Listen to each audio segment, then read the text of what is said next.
মুসলমানের বাচ্চারা কুত্তার মতো দাঁড়ায় দাঁড়ায় মতে। চিন্তা করতে পারেন, মনে হয় পিছনতে যে মাজা তুলে লাথি মারিয়ে ওই মতির মধ্যে ফেলা দিতে পারতাম বদমাইশ।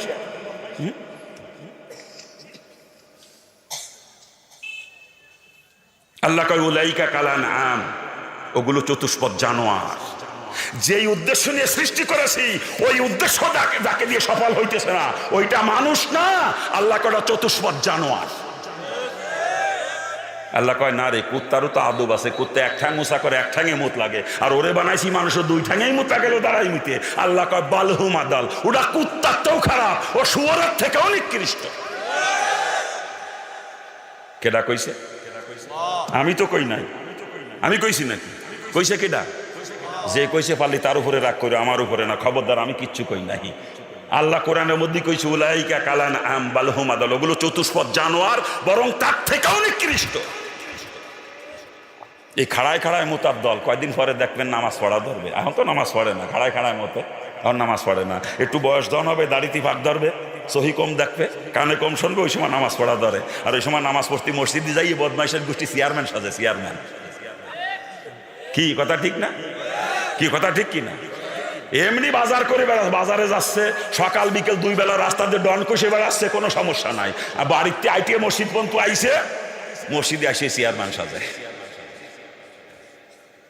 ওর মাজায় বড় ব্যারাম হয়েছে, হাঁটুতি বড় ব্যারাম, বসতে পারে না, বসে নামাজ পড়তে পারে না।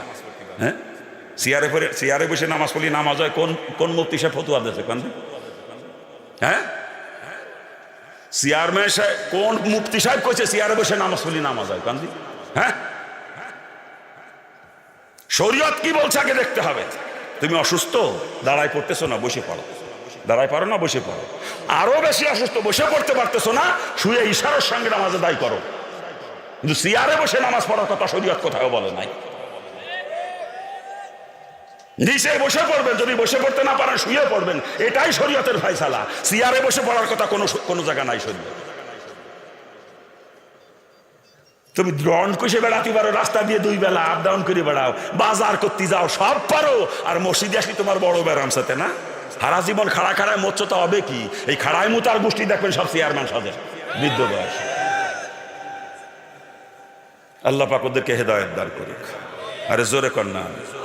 খারাপ লাগতেছে বাজার নাকি? খারাপ লাগতেছে? দাঁড়ায় পায়খানা প্রস্রাব করা কবিরা গুনাহ, কবিরা গুনাহ। আর একটা কবিরা গুনার নিম্নতম সাজা ৭,০০০ বছর জাহান্নাম। চিৎকার দিয়ে বলেন নাউজুবিল্লাহ। আরে জোরে কর না নাউজুবিল্লাহ। আপনি নিচেই বসে পড়তে পারলে বসে পড়বেন, যদি নিচেই বসে পড়তে না পারেন শুয়ে ইশারার সঙ্গে পড়বেন নামাজ। তবু চেয়ারে বসে না, তবু চেয়ারে বসে না। মসজিদে যত চেয়ার আছে সব ভেঙে হেলাই দেবেন কেন?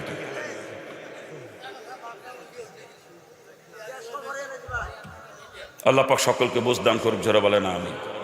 খারাপ লাগতেছে নাকি? হ্যাঁ, ও বাজান, আল্লাহ পাক সৃষ্টি করেছে ইল্লাল ইয়াবুদুন, একমাত্র ইবাদতের জন্য। যা কিছু দুনিয়ায় করবো সব কিন্তু ইবাদত হবে। এই পায়খানা প্রস্রাব রসুলের তরিকায় হলে ইবাদত হবে, আর রসুলের তরিকা খেলাফ হয়ে গেলে কিন্তু এটা নাফরমানি হবে। যদি ইবাদত বানাইতে পারেন, পায়খানা প্রস্রাব মাকে জান্নাতে নিয়ে যাবে, আর যদি নাফরমানি হয়ে যায় পায়খানা প্রস্রাব জাহান্নামে নিয়ে পৌঁছে দেবে। চিৎকার দিয়ে বলেন নাউজুবিল্লাহ। এবার প্রত্যেকটা কাজ ইবাদত বানাইয়া করা লাগবে। মালা সৃষ্টি করছে একমাত্র ইবাদতের জন্য। অর্থাৎ যা কিছু করবো সব রসুলের তরিকায় করে ইবাদত বানাইয়া করা লাগবে। ঠিক কিনা? যারা বলেন ঠিক কিনা? ব্যবসা করবেন রসুলের তরিকায় করা লাগবে।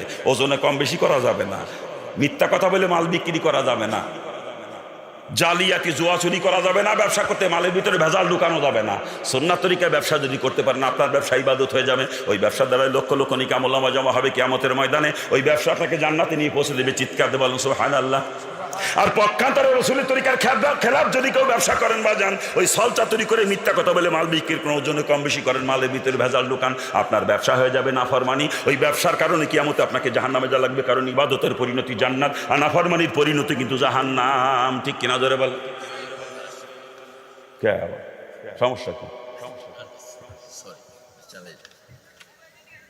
চাকরি করি আমরা, চাকরি করার জন্য আল্লাহ পাক সৃষ্টি করে না, সৃষ্টি করছে একমাত্র ইবাদতের জন্য। অর্থাৎ চাকরি যদি করা লাগে, ইবাদত বানাইয়া করা লাগবে। আর ইবাদত তখনই হবে যখন সুন্নাত তরিকা চাকরি হবে। ঠিক কিনা? চাকরির মধ্যে রসুলের তরিকা নাই। হ্যাঁ, যে টেবিলের তল দিয়ে কামাই করা, এ কার তরিকা? চাকরি করতে টেবিলের তল দিয়ে কামাই করে, এটা কার তরিকা? ওগুলো শয়তানের উম্মত। শয়তানের উম্মত যারা, তারা শয়তানের তরিকায় কাজ কাম করে, আর যারা রসুলের উম্মত তারা রসুলের তরিকায় সবকিছু করে। ঠিক না? জোরে কান ঠিক কিনা? সুন্নাত তরিকা চাকরি যদি করতে পারেন, চাকরি ইবাদত হবে, ওই চাকরি আপনাকে জান্নাতে নিয়ে যাবে। আর যদি সুন্নাত তরিকার খেলাফ হয়, চাকরি নাফরমানি হবে, ওই চাকরি জাহান্নামে নিয়ে যাবে। কি কথা ঠিক কিনা? এভাবে প্রত্যেকটা কাজ ইবাদত বানায় করা লাগবে, কারণ মাওলা সৃষ্টি করেছে ইল্লা লিয়াবুদুন, একমাত্র ইবাদতের জন্য। কথা ঠিক কিনা? জোরে বলেন ঠিক কিনা? আমরা রাজনীতি করি, অনেকে করি না? রাজনীতি করার জন্য আল্লাহ পাক সৃষ্টি করে না, সৃষ্টি করেছে ইল্লা লিয়াবুদুন, একমাত্র ইবাদতের জন্য। অতএব রাজনীতি করাই যদি লাগে, ইবাদত বানাইয়া করা লাগবে।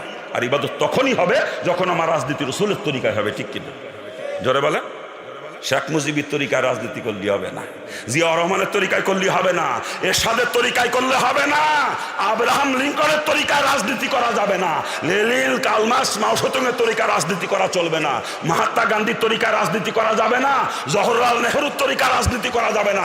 রাজনীতি করা লাগবে রসুলের তরিকায়। রসুলের তরিকার রাজনীতি যদি করতে পারেন, আপনার রাজনীতি ইবাদত হয়ে যাবে। ওই রাজনীতির দ্বারা লক্ষ লক্ষ নেকি আপনার আমল নামা জমা হবে কিয়ামতের ময়দানে। ওই রাজনীতি আপনাকে জান্নাতে নিয়ে পৌঁছে দেবে। চিৎকার দিয়ে বলেন সুবহানাল্লাহ। আর পক্ষান্তরে অন্য যে কোনো তরিকার রাজনীতি করেন না কেন, আপনার রাজনীতি নাফরমানি হয়ে যাবে। ওই রাজনীতির কারণে কিয়ামতে আপনাকে জাহান্নামে চলে লাগবে, কারণ ইবাদতের পরিণতি জান্নাত, আর নাফরমানির পরিণতি কিন্তু জাহান্নাম। ঠিক কিনা? জোরে বলেন। রাজনীতির মধ্যে রসুলের তরিকা আছে তো? রসুল রাজনীতি করেছেন? রসুল শুধু রাজনীতি করেছেন তারা, রসুল রাষ্ট্রপ্রধানও ছিলেন। শুধু রসুল একা নন, রসুলের সব থেকে কাছের চারজন মানুষ হযরত আবু বকর, ওমর, ওসমান, আলী রাদিয়াল্লাহু আনহুমা, চারজনই রাষ্ট্রপ্রধান ছিলেন। ঠিক না? তাহলে রাজনীতি রসুলও করেছেন, সাহাবায়ে কেরামও করেছেন। ঠিক না? তো সরমুনাফি সাহেবের এত গন্ধ কে? রসুল করলেন রাজনীতি, সাহাবায়ে কেরাম করলেন রাজনীতি, সরমুনাফি সাহেবের এত গন্ধ কে? পিসাব আগে ভালো ছিল, এখন পিসাবের ক্ষমতার লোভে সেজনই রাজনীতি করে। নাউজুবিল্লাহি মিন যালিক। কি কথা ঠিক না? জোরে বলেন। প্রত্যেকটা মুসলমানের জন্য ইসলামী রাজনীতি করা ফরজ। ইসলামী শাসন ব্যবস্থা কায়েমের চেষ্টা করা কি? এটা ফরজে কিফায়া না যে কিছু লোকে করলে হয়ে যাবে, এটা ফরজে আইন। প্রত্যেকটা মুসলমান যে দেশেই সে বসবাস করুক না কেন, ওই দেশে আপনি একা মুসলমান, আর কোনো মুসলমান নেই, আপনি একাও যদি হয়ে থাকেন, আপনার মৃত্যুর আগ মুহূর্ত পর্যন্ত আপনার দেশে ইসলামী শাসন ব্যবস্থা কায়েমের চেষ্টা করে যাওয়া আপনার জন্য ফরজ। একাও যদি আপনি মুসলমান হয়ে থাকেন ওই দেশে, একাও যদি হয়ে থাকেন, আপনার উপরে ফরজ দায়িত্ব আপনার দেশে ইসলামী শাসন ব্যবস্থা কায়েমের চেষ্টা করা। কথা ঠিক কিনা? জোরে বলেন ঠিক কিনা? আর ইসলামী শাসন ব্যবস্থা কায়েমের চেষ্টা করা যদি ফরজ হয়ে থাকে, ইসলামী রাজনীতি করাও ফরজ প্রত্যেকটা মুসলমানের জন্য। কি কথা কন না? কিন্তু দুঃখ, আমাদের দেশে কত আলেম ওলামারাও কয় আমরা রাজনীতি পছন্দ করি না। আচ্ছা, রাজনীতি কি রসুল করছেন? রাজনীতি রসুল করছেন? তা রসুলের কোনো কাজ যদি কেউ অপছন্দ করে, তার কি ইমান আছে? তার ইমান আছে? সারা জীবন আপনি করেন যে টুপি মাথায় দেন না, এই জন্য আপনার ইমান চলে যাবে না। যদি বলেন যে আমি টুপি পছন্দ করি না, সাথে সাথে ইমান চলে যাবে। সারা জীবন একজন মুসলমান যুবক কোনোদিন গায়ে দেয় নাই, এই জন্যই তার ইমান চলে যাবে না। কিন্তু যদি বলে আমি যুবক পছন্দ করি না, সাথে সাথে ইমান চলে যাবে। একজন মুসলমান সারা জীবন দাড়ি কোনোদিন রাখে নাই, এতে গুনাহগার হবে কিন্তু ইমান চলে যাবে না। যদি বলে আমি দাড়ি পছন্দ করি না, ওটা বিনা দলিলে কাফের। কি কথা ঠিক কিনা? ঠিক তদ্রূপ একজন মুসলমান কোনো কারণে রাজনীতি করে নাই বা করতে পারে নাই, এতে গুনাহগার হবে কিন্তু ইমান চলে যাবে না। যদি বলে আমি রাজনীতি পছন্দ করি না, ওটা বিনা দলিলে কাফের, কোনো দলিল লাগবে না। কি বলেন? আল্লাহ পাক সকলকে বোঝার তৌফিক দান করুন। জোরে বলেন না আমিনও কই বাসে না, যদি আবার কবুল হয়ে যায় কারবার দেখছে না। কিন্তু মুসলমানের রাজনীতি হবে রসুলের তরিকা, ইসলাম কায়েমের রাজনীতি। কথা ঠিক কিনা? জোরে বলেন ঠিক কিনা? ওই গণতন্ত্র কায়েমে রাজনীতি করা যাবে না, এটা কুফরি মতবাদ। গণতন্ত্রের মূল কথাই হলো জনগণ সমস্ত ক্ষমতার উৎস। By the people, for the people, of the people, এটা গণতন্ত্রের মূল থিওরি। আর আল্লাহর কোরআন কি কয়? ইন্নাল্লাহা আলা কুল্লি শাইইন কাদির। সমস্ত ক্ষমতার উৎস কে? কোরআন কয় সমস্ত ক্ষমতার উৎস আমার আল্লাহ, আর গণতন্ত্র কয় সমস্ত ক্ষমতার উৎস জনগণ। অর্থাৎ গণতন্ত্র দিকে বিশ্বাস করে, আল্লাহকে বাদ দিয়ে জনগণকে ক্ষমতার উৎস মনে করে, তার ইমান নাই, সে কাফের। ও হাজী সাহেব হলিও কাফের, ও তবলিগের মোবাল্লিগ হলিও কাফের, ও মুফতি মুহাদ্দিস হলিও কাফের। যদি কোনো পীর সাহেব গণতন্ত্রে বিশ্বাস করে, ওটা কাফের। আল্লাহ পাক সকলকে বোঝার তৌফিক দান করুন। জোরে কর না। খারাপ লাগতেছে নাকি? এভাবে জীবনের সবকিছু রসুলের তরিকায় করে ইবাদত বানাই যাবে। কথা ঠিক কিনা? জোরে বলেন। আর যেই কাজের মধ্যে রসুলের তরিকা আছে, রসুলের তরিকার খেলাফ যদি ওটা হয়ে যায়, ওটার নাম কি তো নাফরমানি। কথা ঠিক কিনা? জোরে বলেন ঠিক কিনা? হ্যাঁ, আর নাফরমানির শাস্তি কিন্তু জাহান্নাম। আচ্ছা, বিয়ে শাদীর মধ্যে কি রসুলের তরিকা আছে? হ্যাঁ, বর্তমান সমাজে আমাদের মুসলমানদের বিয়ে শাদী যা হচ্ছে তা কি রসুলের তরিকায় হচ্ছে? তা কি রসুলের তরিকা হচ্ছে? অথচ রসুলের তরিকার খেলাফ, সুন্নাত তরিকার খেলাফ কোন আমলই আল্লাহ পাক কবুল করেন না।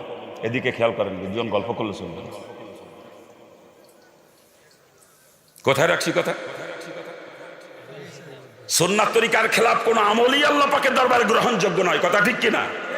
আপনি নামাজ পড়েছেন সুন্নাত তরিকার খেলাফ, নামাজ হবে। রোজা রেখেছেন সুন্নাত তরিকার খেলাফ, রোজা হবে। তদ্রূপ আপনি বিয়ে করেছেন সুন্নাত তরিকার খেলাফ, কসম খোদার আপনার বিয়ে হয় নাই, আপনার বিয়ে হয় নাই। যেই বিয়ে আল্লাহ কবুল করে নাই ও বিয়ে কোনো বিয়েই না। ওই যে স্বামী স্ত্রী নামে সারা জীবন যত মিলামেশা করতেছেন, অবৈধ মিলামেশা, জিনা। জিনা আর জিনার মাধ্যমে সন্তান জন্ম দিলে কি হয়? হ্যাঁ, আরে বাংলায় কয়েন না জাউরা। জাউরা লজ্জা লাগে কইতে, জন্ম দিচ্ছেন জাউরা, আবার কইতে লজ্জা লাগে। আপনার বিয়ে তো সুন্নাত তরিকায় হয় নাই। সন্তান যে কটা জন্ম দিচ্ছেন সব কটা জাউরা হয়েছে, সব কটা। আর এই জন্য বর্তমান মুসলিম সমাজের পরিস্থিতি দেখেন, বাপের গাড় ধাক্কা দিয়ে পুলায় বাড়িতে বের করে দেয়, স্ত্রীর কথা মতো পুলায় মারে, জুতো ধরে পিটায়। কারণ কি? আজকের মুসলিম সমাজ জারজ সন্তানে ভরপুর হয়ে গেছে। অধিকাংশ মুসলমানের ঘরে বর্তমানে জারজ সন্তানের জন্ম হচ্ছে সুন্নাত তরিকায় বিয়ে না হওয়ার কারণে।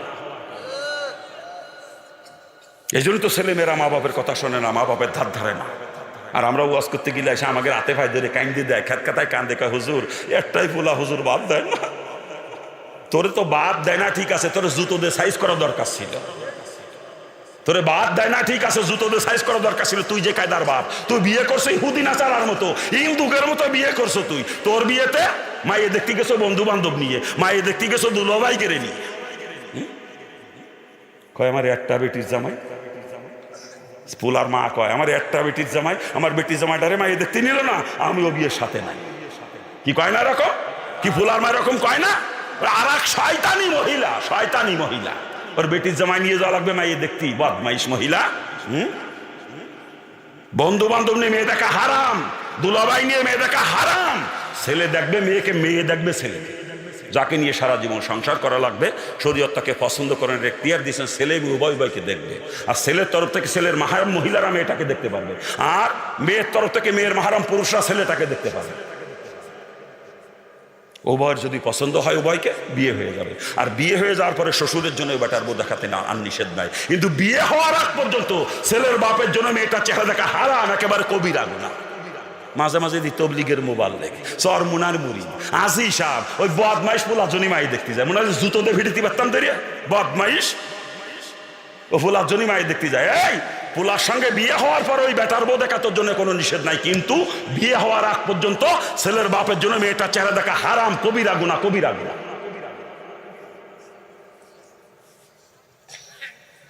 খারাপ লাগতেছে নাকি? এভাবে মেয়ে তো আপনার এলাকায় দেখেন, আমার এলাকায় দেখে, তাই শোনাই দিচ্ছি আপনাদেরকে। এই এলাকার মানুষ অত খারাপ না। মুরব্বী আপনি কই যান? ওবা যান, কই যান? হ্যাঁ, কে ও জায়গা কি হয়েছে? সমস্যা কি ও জায়গা?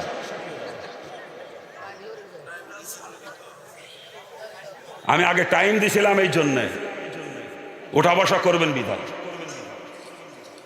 কোথায় রাখছি কথা?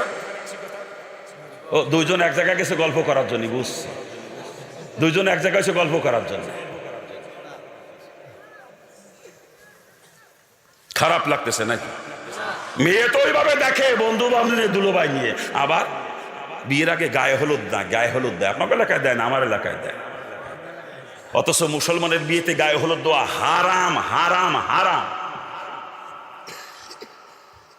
আবার যৌতুক ছাড়া বর্তমান মুসলমানের বিয়ে হয় না। কেউ কয় মরণ সাইকেল দিয়া লাগবে, কেউ কয় চাকরি দিয়ে দিয়া লাগবে, কেউ কয় ব্যবসা করার জন্য পুঁজি দিয়া লাগবে, কেউ কয় বিয়ে দাস পাঠাতে কুইয়েত কুইয়েত। আবার বর্তমানে অটো ব্যানও নিচ্ছে আমরা। কি কথা ঠিক কিনা? এ যৌতুক নিয়ে বিয়ে করে বদমাইশের গোষ্ঠী। এই শুয়োরের গোস্ত খাস যৌতুকে টাকা খাওয়াতে, তাতে গুণা কম হবে। আর শুয়োর খাইলে খালি হারাম খাওয়ার গুণা হয়, আর যৌতুকে টাকা দামি খাইলাম, ওটাকে তো হারামই। সাথে সাথে মেয়ের বাপের উপর জুলুম করা হইলো, হারামও খাইলাম, জালেমও হইলাম। আর শুয়োর খাইলে খালি হারাম খাওয়া হইতো, জালেম হইতাম না। যৌতুক নিয়ে বিয়ে করে বদমাইশ বলে জুতো দিয়ে ভিটেতে পারতাম দেরি আমি। তুই মুসলমান, তো লজ্জা করে না মুসলমান পরিচয় দাও? এই আমি হিন্দুর বাচ্চা, জন্মের পরের থেকে দেখছি আমার আত্মীয় স্বজনরা এইগুলো করছে, হিন্দুরা এগুলো করে।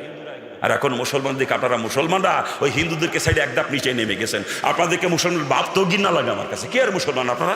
ইসলাম তো আপনাদের মধ্যে নাই, খালি গরু খাইয়ে আসেনুর মাথা কেটে মুসলমান দাবি করেন। ইসলামের সই কারণ নাই আপনাদের মধ্যে। আপনারা যা করেন ওগুলো মুসলমানের কাজ না, মুসলমান ওগুলো করতে পারে না। আবার মুসলমানের বিয়েতে মহিলারা বরযাত্রীও যায়, আপনার এলাকায় যায় না, আমার এলাকায় যায়।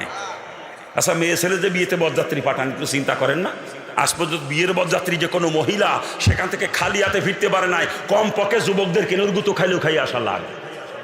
কোনো মহিলা বুকি হাত দিয়ে বলতে পারবে না এই কথা যে আমি বিয়ের বরযাত্রী গেছি, অথচ পরপুরুষের গোসা খাই না, এ কোনো মহিলা বলতে পারবে না। তা আপনার স্ত্রীকে আপনার মেয়েকে বিয়ে বরযাত্রী পাঠাচ্ছেন বিয়েতে, হ্যাঁ, ওই পরপুরুষের গোসা খাওয়ার জন্য নাকি?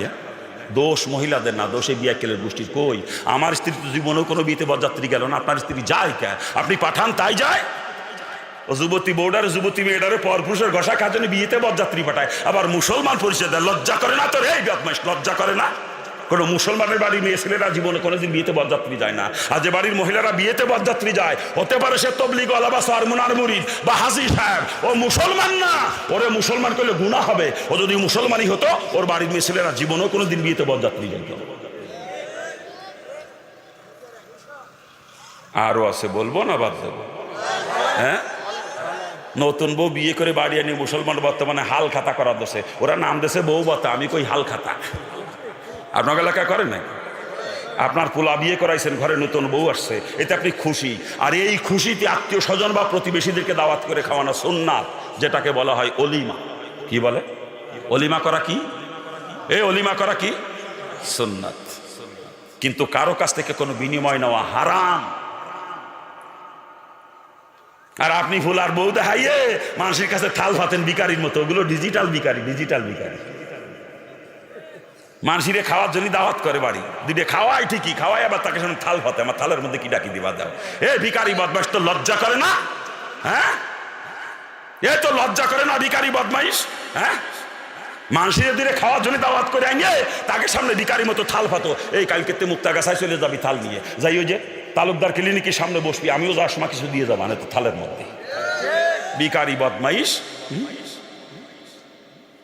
এভাবেই তো বিয়ে শাদী হচ্ছে নাকি? ভুল বললাম? হ্যাঁ, আবার মুসলমানের বিয়েতে আগে তো মাইক বাড়া করতো, ছোটকালে দেখতাম মাইক, বর্তমানে মাইক চলে না, ডেক্সের ডেক্সের। ওরে গুতো রে, বিয়ে বাড়ির বক্সের বাড়ির গুতোই এলাকার মাটি পর্যন্ত থরথর করে কাঁপে। কি কথা ঠিক না? ওই এলাকার মানুষ সারা রাতের মধ্যে ঘুমাতে পারে না, মুসল্লিরা মসজিদে যে নামাজ পর্যন্ত পড়তে পারে না বক্সের ঠেলায়। কথা ঠিক কিনা? এ জোরে কান ঠিক কিনা?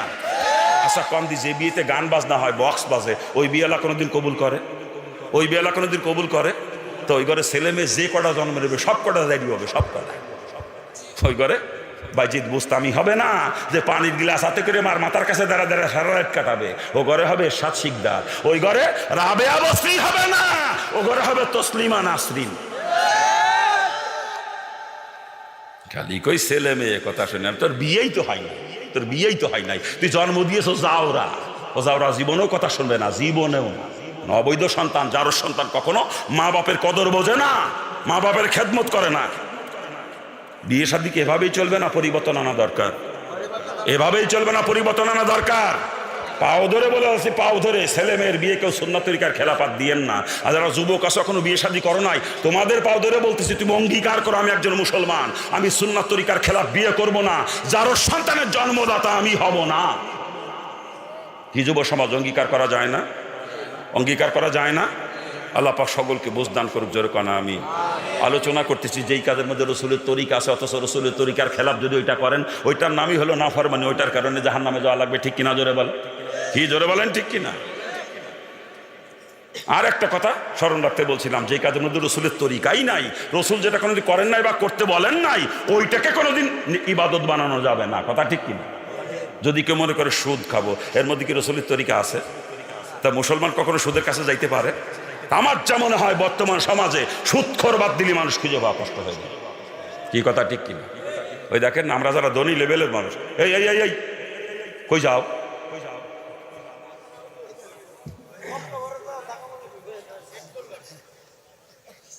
কোথায় রাখছি কথা? হ্যাঁ, বলতেছিলাম আমরা যারা ধনী লেভেলের মানুষ, আমাদের প্রত্যেকের দেখবেন ব্যাংকে সুদে অ্যাকাউন্ট আছে। আমরা বড় লোকের গোষ্ঠী ব্যাংকে টাকা জমা রেখে রেখে ব্যাংকে থেকে সুদ খাই, ঠিক কিনা? জোরে বল, জোরে বলেন ঠিক কিনা? আর না হলে দেখবেন আমরা ধনী লেভেলের মানুষ যারা ব্যাংকের থেকে বিভিন্নভাবে লোন নিই, কেউ সিসি লোনে ব্যবসা করতেছি, কেউ হাউস লোন নিয়ে বাড়ি করতেছি, কেউ আর কৃষি লোনে চাষবাস করি, ফার্ম করি, ট্রাক্টর কিনি, কথা ঠিক কিনা? আমরা বড় লোকের গোষ্ঠী ব্যাংক থেকে সুদ খাই না, ব্যাংকে সুদ দিই। আর যারা আমরা গরিব মানুষ, ব্যাংকে যাওয়ার ক্ষমতা নাই, আমাদের কারো স্ত্রী গ্রামীণ ব্যাংকের সমিতি করে, কারো স্ত্রী ব্যারাকের সমিতি, কারো স্ত্রী আশার সমিতি, কারো স্ত্রী প্রশিক্ষার সমিতি, বিভিন্ন এনজিও সমিতির মধ্যে সুদের মধ্যে স্ত্রীকে ডুবাই রাখছি আমরা, ঠিক কিনা? জোরে বলে।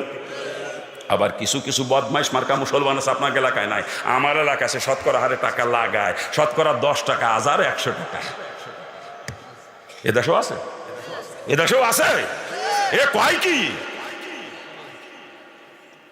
বাবাজিরা ভালো করে বুঝবেন, ওই ব্যাংকের সুদ, এনজিও সুদ, ওই শতকরা হারে টাকা লাগাইছেন, ওটাও কিন্তু সুদ। আর সুদের গুণা কতটুকু ভালো করে বোঝেন, রসুল হাদিসের ভিতর বয়ান করেছেন, সুদ যে দেয়, সুদ যে নেয়, সুদের যে হিসাব লাগে, এবং সুদের ব্যাপারে যদি কেউ সাক্ষী থাকে 4 জনের গুণা হলো সমান। রসুল বলেন সুদ দেনেওয়ালা, নেনেওয়ালা, লিখনেওয়ালা সাক্ষী 4 জন সমান অপরাধী। এদের গুণা কতটুকু অন্য হাদিসের মধ্যে রসুল বয়ান করেছেন। সুদের গুণার স্তর হলো 70টা। কয়টা? জোরে বলেন, কয়টা? রসুল বলেন সুদের দ্বারা 70 প্রকার গুনাহ হয়। আর 70 প্রকার গুনার মধ্যে সবথেকে ছোট গুনার কথা রসুল বলেছেন, যদি নারী হয়ে সুদ দেয় বা সুদ খায়, কাবা ঘরের ভিতরে নিজের জন্মদাতা পিতার সঙ্গে জিনা করার সমতুল্য গুনাহ হয়। চিৎকার দিয়ে বলেন নাউজুবিল্লাহ। আর যদি পুরুষ হয়ে সুদ দেয় বা সুদ খায়, ওই কাবা ঘরের ভিতরে নিজের গর্ভধারিণী মার সঙ্গে জিনা করার সমতুল্য গুনাহ হয়। চিৎকার দিয়ে বলেন নাউজুবিল্লাহ। এই কাবা ঘরের ভিতরে নিজের গর্ভধারী মা এবং জন্মদাতা পিতার সঙ্গে জিনা করার গুনাহ হলো সুদের 70টা গুনার মধ্যে ছোটটা। আর 70টা গুনার মধ্যে বড় গুনাহ হচ্ছে আল্লাহ পাক এবং তার নবী রাসূলদের সঙ্গে যুদ্ধ ঘোষণা করা। চিৎকার দিয়ে বলেন নাউজুবিল্লাহ। অন্য হাদিসের মধ্যে রাসূল বয়ান করেছেন 1 দিরহাম, আরবের 1 দিরহাম সমান ওই জামানায় আমাদের দেশে ছিল মাত্র 4.25 বা 31 পয়সা পরিমাণে। রাসূল বলেন 1 দিরহাম পরিমাণে সুদ যদি কেউ দেয় বা খায়, কমপক্ষে 36 বার। কয়বার? এ মুখস্থ করুন, কয়বার? রসুল বলেন 1 দিরহাম সুদের পরিবর্তে কমপক্ষে 36 বার নিজের মা বাবার সাথে জিনা করার সমতুল্য গুনাহ হয়। চিৎকার দিয়ে বলেন নাউজুবিল্লাহ। আচ্ছা, আপনারাই বলেন, কোন মুসলমান নারী মা বাবার সঙ্গে জিনা করতে পারে? কোন ইহুদি নাসারা পারে? কিন্তু আজকে আমরা মুসলমানের গোষ্ঠী তাই করতেছি। স্ত্রীকে দিয়ে সমিতি করায়, সুদি টাকা আনাইয়ে ওই স্ত্রীকে তার বাপের সঙ্গে জিনা করাইতেছি। আর আমি বদমাইশে সুদি টাকা খাইয়ে আমার মার সাথে জিনা করতেছি। এ মুসলমান পাও ধরেছি। আপনারা কই যান? কই যান? এ যান কই আপনারা? আগের মনে রাগ হয়েছে, রাগ করে চলে যাচ্ছে। আমি তো প্রস্তাব করার জন্য টাইম দিয়েছিলাম, এখন ওর থেকে আবার সে সময় ওঠেনি, এখন ওর থেকে ফাইজলামি নাকি এটা? শেষ করে দেব? এরকম লোক উঠা বসা করলে আমি কথা বলতে পারবো না। ওই দেখেন, ওই পিছনটা আবার উঠে দেখেন। পাক দিনের বুঝ দান করুক। জোরে কর না আমি? আরে জোরে কর না আমি? ওনাগের মনে গায়ে লাগিয়ে গেছে, যেটুক কইছি তাতেই। যেটুক কইছি ওনাগের কলজে ফুটো হয়ে গেছে। এই আর একজনে যে উঠে দেখেন, এ বসায় দেন তোরে, এ তোরে বসায় দেন। ফাইজলামি শুরু করছে।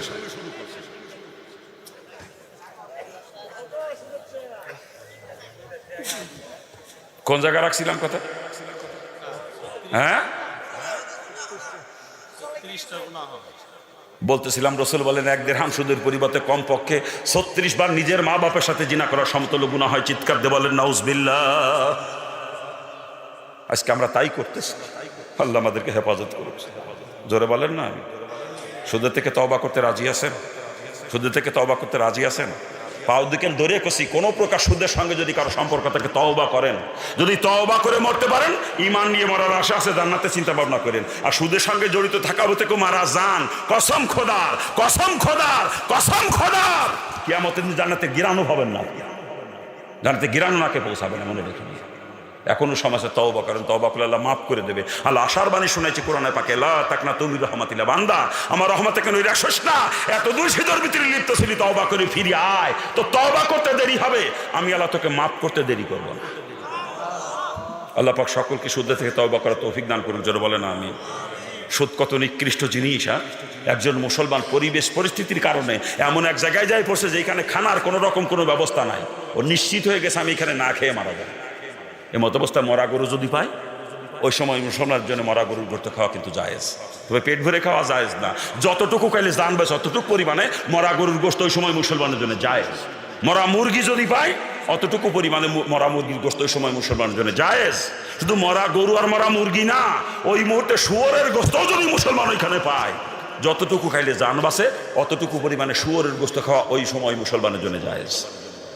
তা ওই পরিস্থিতির ভিতরে পড়লে মরা গরু মরা মুরগি অথবা শুয়োরের গোশত খায়ও যদি জান বাঁচানো লাগে বাঁচাইতে পারবে, মুসলমান শরীয়তে পারমিশন দিয়েছে। কিন্তু ওই অবস্থার ভিতরে পড়েও সুদের কাছে যাইতে পারবে না কেউ, শরীয়তের এই পারমিশন নাই। এক কথায় মুসলমান না খায় মারা যাইতে পারে, তবুও সুদের কাছে যাইতে পারে না, ঠিক কিনা? যারা বলেন ঠিক কিনা? মহিলারা কি শুনতেছে ওয়াজ? মহিলারা শোনে? মহিলাদের ওয়াজ তো মনে এখন তো হয় নাই, আমি অল্প একটু করি না, কি কর? আর নাই মহিলাদের হক নষ্ট হবে। মাহফিলের আয়োজন করলেন, বক্তা 13 জন, কেউ কিন্তু মহিলাদের ওয়াজ করল না। হ্যাঁ, সব তো মিষ্টি মিষ্টি ঘটনার ওয়াজ করে চলে গেছে, সুদের ওয়াজ করছে কেউ কিন্তু? মুসলমান গোষ্ঠী শুদ্ধ সুদ খেয়ে জাহান্নামে যাবে, আর ওয়াজ করে ইউসুফ জুলেখা, ওগুলো বক্তা, ওকে তক্তা খুলে ফেলা যাবে কিয়ামতের দিন। ও বক্তাকে তক্তা খুলে ফেলা যাবে কিয়ামতে। মুসলমান জাহান্নামে যায় সুদ খাইয়ে, ঘুষ খাইয়ে, আর একজনের হক নষ্ট করে বেপরদায় চলে, আর আমরা ওয়াজ করি ইউসুফ জুলেখা।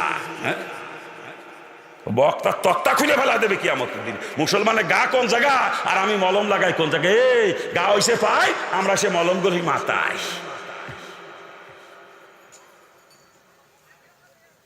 আমার মা বোনরা যারা শুনতেছেন, মাগো আপনার পায়ে হাত অনুরোধ করে বলছি, মাগো সমিতি আর করেন না, মাগো সমিতি করে সুদিটাকে না, আপনার বাপের সঙ্গে জিনা আর করেন না, আপনার পাও ধরেছি মাগো। যদি আপনার স্বামী আপনাকে লোন আনতে বলে, কিস্তি আনতে বলে, আপনি পরিষ্কার বলে দিবেন, স্বামীকে আমাকে বিয়ে করে আনছো, আমার ভরণ পোষণ দেওয়ার দায়িত্ব তোমার, কিভাবে দিবা তুমি জানো, আমি সুদি টাকা আইন আমার বাপের সঙ্গে আর জিনা করতে পারবো না। মাগো পরিষ্কার জবাব দিবেন স্বামীকে, পরিষ্কার। আসলে দোষ কিন্তু মহিলাদের না, দোষের বিয়াক্কেলের গোষ্ঠীর, এইগুলোরও জুতোতে সাইজ করা দরকার। কই আমার বউ তো জীবনেও সমিতি করতে গেল না, তোর বউ যায় কা? এই আমার স্ত্রীকে আমি যে সমিতি করতে না দিই, করার ক্ষমতা আছে? দোষ মহিলাদের না, দোষে বিয়াক্কেলের গোষ্ঠী। বিয়ে করে বউদের সমিতি করে, এই বিয়ে করে বউদের সমিতি যদি করাবি, কোন চোর কইছে তোর বিয়ে করতে? তোর জন্য বিয়ে করা হারাম। বিয়ে ওই ব্যক্তি করবে যার আর্থিক সঙ্গতি আছে, স্ত্রীকে পর্দার ভিতরে রেখে ভরণ পোষণ দেওয়ার মতো আর্থিক সঙ্গতি যার আছে। মা যায় যদি কুলায়, শরীয়ত তাকে বলছে একসাথে 4 বিয়ে করতে পারবে। আর্থিক সঙ্গতি থাকা লাগবে, স্ত্রীকে পর্দার ভিতরে রেখে ভরণ পোষণ দেওয়ার মতো আর্থিক সঙ্গতি যার আছে, ওর যদি মাজায় কুলায়, ও 4 বিয়ে করতে পারবে একসাথে, শরীয়তের পারমিশন আছে। আর আর্থিক সঙ্গতি যদি না থাকে, স্ত্রীকে পর্দা রেখে ভরণ পোষণ দেওয়ার মতো আর্থিক সঙ্গতি যার নাই, শরীয়ত তাকে বলছে তুই রোজা রেখে রেখে মাজার জুত কুমায় রাখবি, যাতে তোর বিয়ে করা না লাগে কোনোদিন। কি মৌলানা সাহেবরা, মাসালা ঠিক আছে তো? হ্যাঁ, শরীয়ত এই সিদ্ধান্ত দিয়েছে, ও প্রয়োজন মধ্যে সারা জীবন রোজা রাখবে, তবু বিয়ে করবে না, ওর জন্য বিয়ে করা হারাম। আর বদমাইশ বিয়ে করবো এড়া দিয়ে, তুই বউ, তোর বউ বেড়া কষে, এই তুই মুসলমান, তোর জুতো দিয়ে ভিতরে তো দুঃখ সারে না, তোর বউ সমিতি করে, তুই সুই দিয়ে টাকা খাও, আর তোর লেগে চিল্লাম আরো, তুই সুই দিয়ে টাকা খাও, আর তোর মনে হয় যে হুক্কুর হুক্কুর করো, বদমাইশ ভণ্ডামি বাদ দে। তোর বউ করে সমিতি, তুই সুদ খর বদমাইশ, সুই দিয়ে টাকা খাও। কোন চোর কয় তোরে নামাজ পড়তে? হ্যাঁ, তুই তাহাজ্জুদ মারো, বিয়াক্কেল সুদখোর বদমাইশ, তুই তাহাজ্জুদ মারো। ও ভণ্ডামি বাদ্যগুলো ভণ্ড, ও টুপি দাড়ি জুবা সব ভণ্ডামি, ওর নামাজও ভণ্ডামি, বদমাইশ সুদখোর। হারামখোরের কোন ইবাদত আল্লাহ কবুল করে না। ইবাদত কবুলে 1 নম্বর শর্ত হালাল রুজি খাওয়া, 1 নম্বর শর্ত। হারামখোরের কোন ইবাদত আল্লাহ কবুল করে না। ও বদমাইশের বউ সমিতি করে, আবার সিল্লা মারি বেড়ায়, ও তো আর মুনাই যায়, এ বিয়াক্কেল, ও ভণ্ডামি বাদ দে। রসুলের পরিষ্কার হাদিস, হারাম মালের দ্বারা যে রক্ত আর গোশত শরীরে তৈরি হবে, ওই রক্ত আর গোশত জান্নাতে যাওয়া হারাম। ওই রক্ত আর গোশত, ওই শরীর জান্নাতে যাওয়া হারাম, ওর জন্য জান্নাত হারাম। ওই রক্ত আর গোশত জাহান্নামের খোরাক। পাও ধরিছি, পাও ধরিছি, পাও ধরিছি। যদি জান্নাতে যাইতে মন চায়, রুজিটা হালাল করেন। হারামখোর কখনো জান্নাতে যাবে না, হারামখোরের জন্য জান্নাত হারাম। কি কথা ঠিক কিনা? যারা বলেন ঠিক কিনা? মুসলমানের বউরা সমিতি করে, আমার কাছে আশ্চর্য লাগে। হ্যাঁ, মুসলমান পরিচয় দেন, লজ্জা করেন আপনার? আপনার বউ সমিতি করে, সুদের টাকা খান, আর মুসলমান পরিচয় দেন? লজ্জা তো থাকা উচিত। আপনারা মুসলমান না, মুসলমান আমি। হিন্দুর ঘরে জন্মেছিলাম, এখন আমি মুসলমান। আপনারা মুসলমান পরিচয় দিয়ে না, ইসলাম আপনাদের মধ্যে নাই। আপনারা যা করেন এগুলো মুসলমানের কাজ না, মুসলমানের সব করতে পারে না।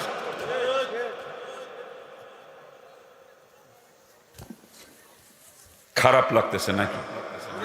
আলোচনা করতেছি বাজান, যেই কাজের মধ্যে রসুলের তরিকা নাই, আমার রসুল যেটা করেন না বা করতে বলেন নাই, ওইটাকে কোনো দিন ইবাদত বানানো সম্ভব না। ওটা হলো ডাইরেক্ট নাফরমানি, মুসলমানটার কাছেও কখনো যাইতে পারে না, ঠিক কিনা জোরে বলে? যদি কেউ মনে করে বেপর্দায় চলবো, এর মধ্যে রসুলের তরিকা আছে, তা মুসলমান কখনো বেপর্দায় চলতে পারে? হ্যাঁ, কিন্তু বর্তমান সমাজে পর্দার বালাইও নাই, কথা ঠিক কিনা? কি ডাক হয়েছে পর্দা নাই, সব মুসলমানের ঘরে যায় পর্দা, জাল নাই দরজা, কি দামি দামি পর্দা, কিন্তু শরীয়তের পর্দার বালাইও নাই বর্তমান সমাজে, কথা ঠিক কিনা? জোরে বলেন ঠিক কিনা? অথচ পর্দা শরীয়তের সব থেকে গুরুত্বপূর্ণ ফরজ। পর্দা শরীয়তের সব থেকে গুরুত্বপূর্ণ ফরজ হচ্ছে পর্দা। নামাজ ফরজ, 24 ঘন্টার ভিতরে ঘন্টা খানিক নামাজ ফরজ। 5 ওয়াক্ত ফরজ নামাজ 17 রাকাত। 17 রাকাত নামাজ বলতে 1 ঘন্টা লাগে না, কম লাগে, সেখানে 1 ঘন্টা ধরছি না। 24 ঘন্টার ভিতরে ঘন্টা খানিক নামাজ ফরজ। রোজা ফরজ, 12 চাঁদের ভিতরে 1 চাঁদ রোজা ফরজ। জাকাত ফরজ, মালদারের জন্য বছরে একবার জাকাত দেওয়া ফরজ। হজ ফরজ, মালদারের জন্য জীবনে একবার হজ করা ফরজ, ঠিক না? কিন্তু পর্দা 24 ঘন্টার জন্য ফরজ। 24 ঘন্টা, 1 সেকেন্ডের জন্য বেপর্দা হয়, 1 সেকেন্ড সাথে সাথে একটা কবিরা গুনাহ, আর একটা কবিরা গুনার নিম্নতম সাজা 7000 বছর জাহান্নাম। চিৎকার দিয়ে বলেন নাউজুবিল্লাহ। এটা হলো পর্দার গুরুত্ব। আর পর্দার এরিয়া কতটুকু? যাকে বিয়ে করা হারাম তার সঙ্গে দেখা দেওয়া জায়েজ, আর যাকে বিয়ে করা জায়েজ তার সঙ্গে দেখা দেওয়া হারাম। এটা পর্দার এরিয়া। কি মাওলানা সাহেব? হ্যাঁ, অর্থাৎ যাকে বিয়ে করা যাবে না তার সঙ্গে দেখা দেওয়া যাবে, আর যাকে বিয়ে করা যাবে তার সঙ্গে দেখা দেওয়া হারাম। এটা পর্দার এরিয়া, কথা ঠিক কিনা? দেবরের সঙ্গে ভাবি দেখা দেওয়া হারাম, দোলাবার সঙ্গে শালি দেখা দেওয়া হারাম, ননদের জামার সঙ্গে শালা বউ দেখা দেওয়া হারাম, মামাতো ভাই, খালাতো ভাই, চাচাতো ভাই, ফুফাতো ভাই, তালতো ভাইদের সঙ্গে বোনের দেখা দেওয়া হারাম, বিয়ার সঙ্গে বিয়ান দেখা দেওয়া হারাম, উস্তাদের সঙ্গে ছাত্রী দেখা দেওয়া হারাম, পীর সাহেবের সঙ্গে মহিলা মুরিদ দেখা দেওয়া হারাম। কি পর্দার ওয়াজ করবো? কারণ বর্তমানে মুসলমানের বউরা মেয়েরা যেই হারে মার্কেটে যাওয়া দৌড়ছে, পর্দার ওয়াজ করে লাভ হবে না? আপনার এলাকার মহিলারা ভালো আছে, এরা জীবনেও মার্কেটে যায় না। আমার এলাকার মহিলারা মার্কেট করে, এ দেশেও করে।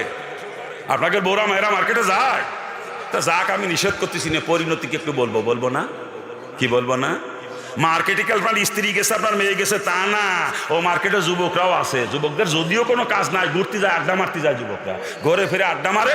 আর ভিড় বেশি দেখতে ভিড়ের ভিতরে ঢুকে যায় যুবকরা, আর ভিড়ের ভিতরে ঢুকে যেই দেখে মহিলা, কেন আইডিও করে মহিলাকে বুকে দেয় গুতো। আমি নিজে দেখছি। আপনার স্ত্রী কারণ মেয়েকে যে মার্কেটে পাঠাইছেন ওই কেনার গুতো খাওয়ার জন্য নাকি? আবার যাওয়ার সময় যে অটোয় গেছে আপনার স্ত্রী, আপনার মেয়ে অটোয় গেছে না, ওই অটোয় পিছনে 3 জন বইছে, তার মধ্যে 2 জন যুবক, আর আপনার মাইয়ে বইছে এক কোনায়। ওর পাশে যে বইছে যুবক, অটো জাকির তালে তালে কেন মারে বগলের তাল দেয়। কি কথা ঠিক না ভুল কলা?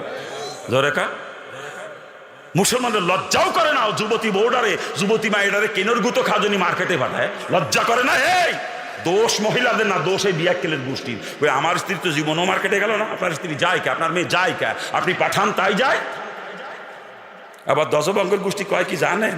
মার্কেটে গেলে বোরকা পড়ে যায় আমার স্ত্রী, আমার মেয়ে বোরকা পড়ে যায়। ওগুলো কাপুরুষ, দশবঙ্গ হোক। আমার বউ বোরকা পড়ে যায়, আমার মেয়ে বোরকা পড়ে যায়। বোরকা পড়ে গেলে সমস্যা কি? আমি কই হ্যাঁ, বোরকা পড়ে গেলে কোনো সমস্যা নাই, ঠিক আছে, যতই বোরকা পড়ে যাক কেনর গুতো মাপ নাই। কি কথা ঠিক না? জোরে বলে। আরে আমার স্ত্রী পড়বে কাপড়, দেখবো আমি, আমার যেটা পছন্দ সেটা কিনে দেবো, ওইটাই পড়বে, কথা ঠিক না? জোরে বলে।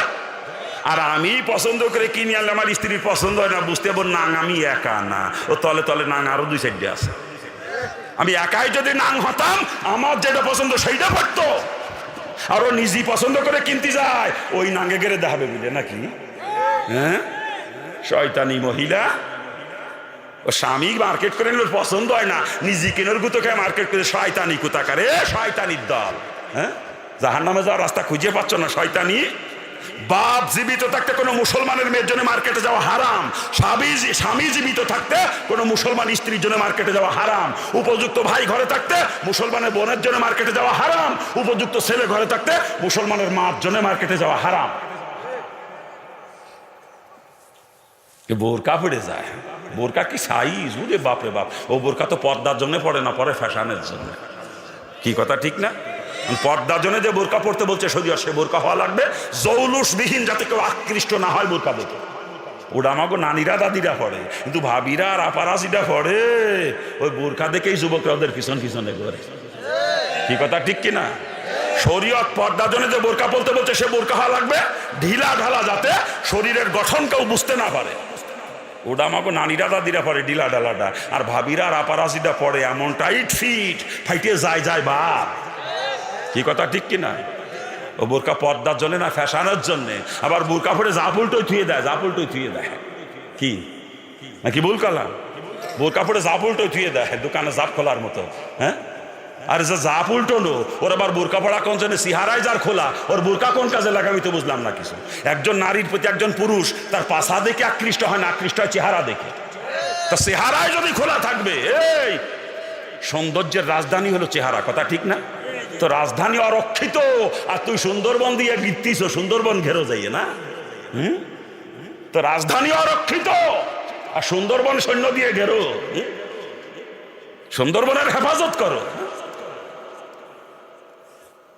যার চেহারা খোলা ওর বোরকা কোনো প্রয়োজন নাই, খালি খালি ওগুলো ফ্যাশন। আবার বোরকা তো পড়ছে যা উল্টো থুয়ে দিছে, তা হাই দিই যে কপালের মাঝখানে টিপ একখান টিপ। ওই কারি সাহেব নুরানি কাদা পড়ায় না, লাম খালি মিম খালি নুনির উপর এক নুক্তা।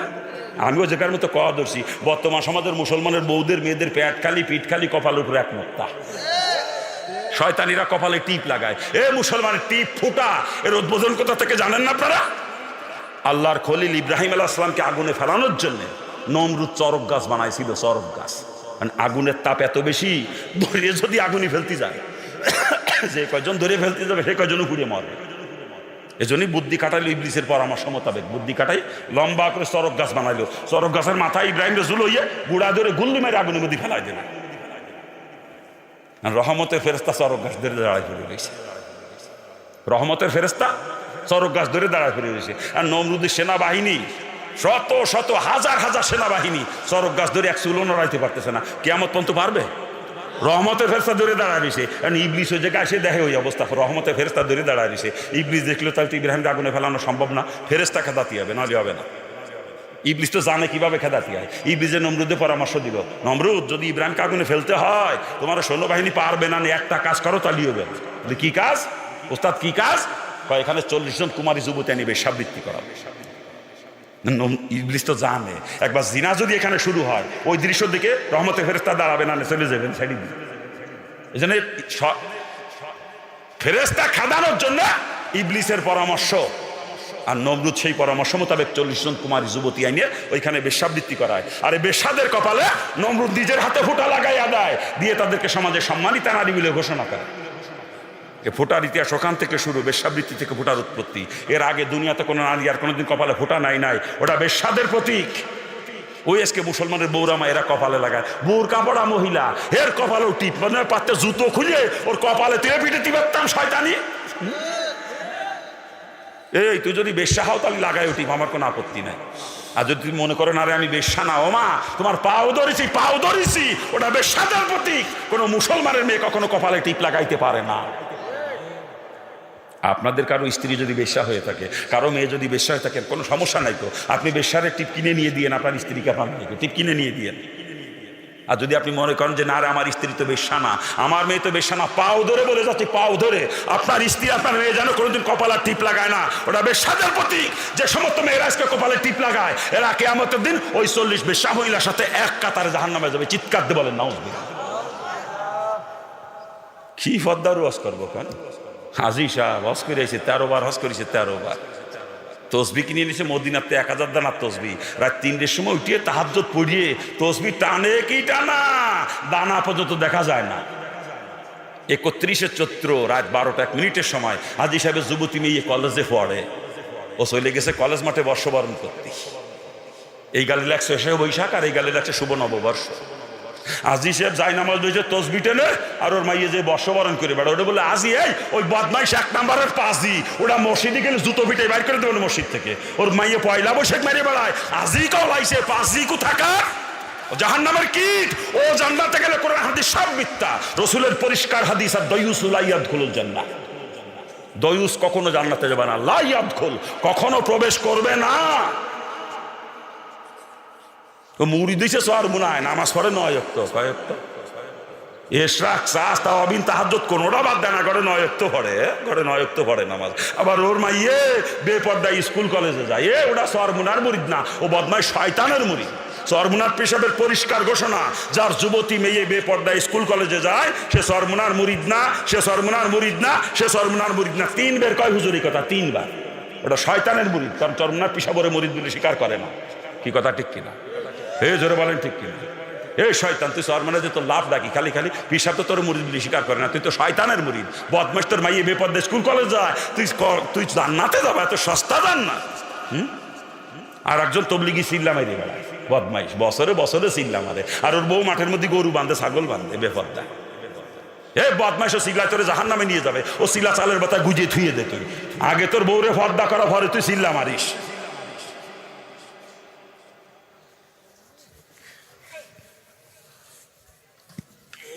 খারাপ লাগতেছে আপনাদের নাকি? খারাপ লাগতেছে? ও খালি ওরা জাহান নামে যাবে যা তা না।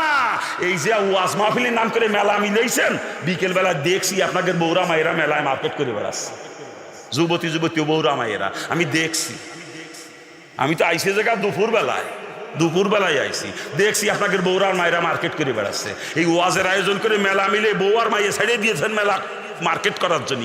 এক বদমাইশ সব ভেস্তে যাবেন না। আপনি ভেস্তে গেলে রসুলের হাদিস মিথ্যা হয়ে যাবে, রসুল মিথ্যাবাদী হয়ে যাবে। আর কসম খোদার, রসুলের কোনো হাদিস কখনো মিথ্যা হবে না, রসুল কখনো মিথ্যাবাদী হবে না। অতএব দয়ুস কখনো জান্নাতে যাবে না। যার অধীনস্থ নারীরা বেপর্দায় চলে, গার্জিয়ানের ব্যাপার উদাসীন, ওই গার্জিয়ান হচ্ছে দয়ুস। জান্নাত তো সস্তা না। আপনার যুবতী বউরা আপনার ছোট ভাইয়ের সাথে দেখা দেয়, কথা কয়, দেবর বাড়িতে কি ফিরি? হ্যাঁ, আপনার মেয়ে জামাই আইসে আপনার বাড়ি, মেয়ে বড়টা বিয়ে দিয়েছেন, মাই যে মেয়ে যুবতী, আপনার মাইয়ে দুলোভাইয়ের সাথে এক প্লেটে ভাত খায়, দুলোভাইয়ের গালে উঠোই খাওয়াই দেয়। আপনি জান্নাতে যাবেন, তাই না? এত সস্তা জান্নাত, এত সস্তা। দয়ুচের জন্য জান্নাত হারাম। দয়ুচ যদি জান্নাতে আমার রসুল মিথ্যাবাদী হয়ে যায়, রসুলের হাদিস মিথ্যা যায়, পাও ধরেছি নিজ অধীনস্থ নারীদেরকে পর্দা করান, খাস পর্দা, এবং নিজেও খাস পর্দা করেন। যদি জান্নাতে যাইতে মন চায়, না ফাও জান্নাতের স্বপ্ন দেখে কোনো লাভ নাই।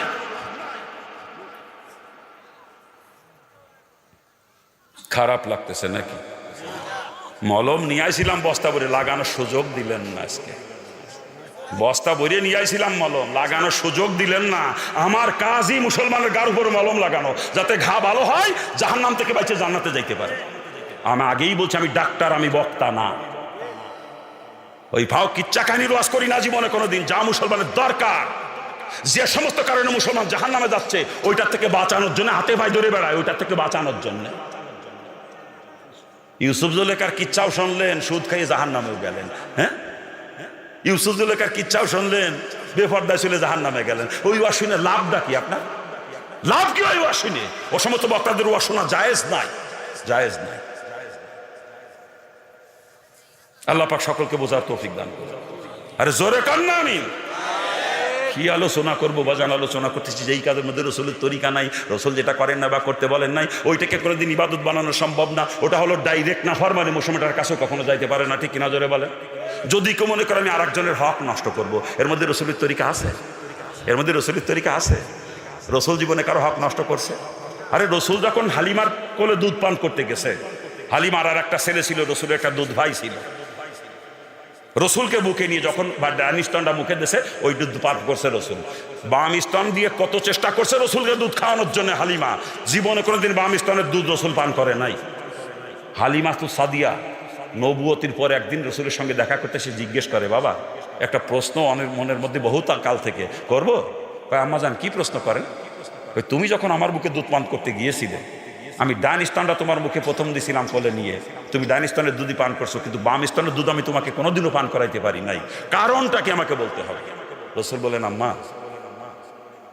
আমি তো সাধারণ মানুষ না, আল্লাহ আমার নবী করে দুনিয়াতে পাঠাইছে মাগো। আমি যখন আপনার বুকে দুধ পান করতে গেছি, আপনার আর একটা সন্তান ছিল মাগো, আমার একটা দুধ ভাই ছিল।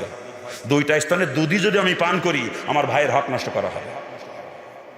এই জন্য আপনি প্রথম যেটা আমার মুখে দিয়েছেন, ওটা আমার জন্য নির্দিষ্ট করে নিয়েছি, বাকিটা ভাইয়ের জন্য রাখছি। আমি জীবনে কোনোদিন ভাইয়েরটা খাই নাই।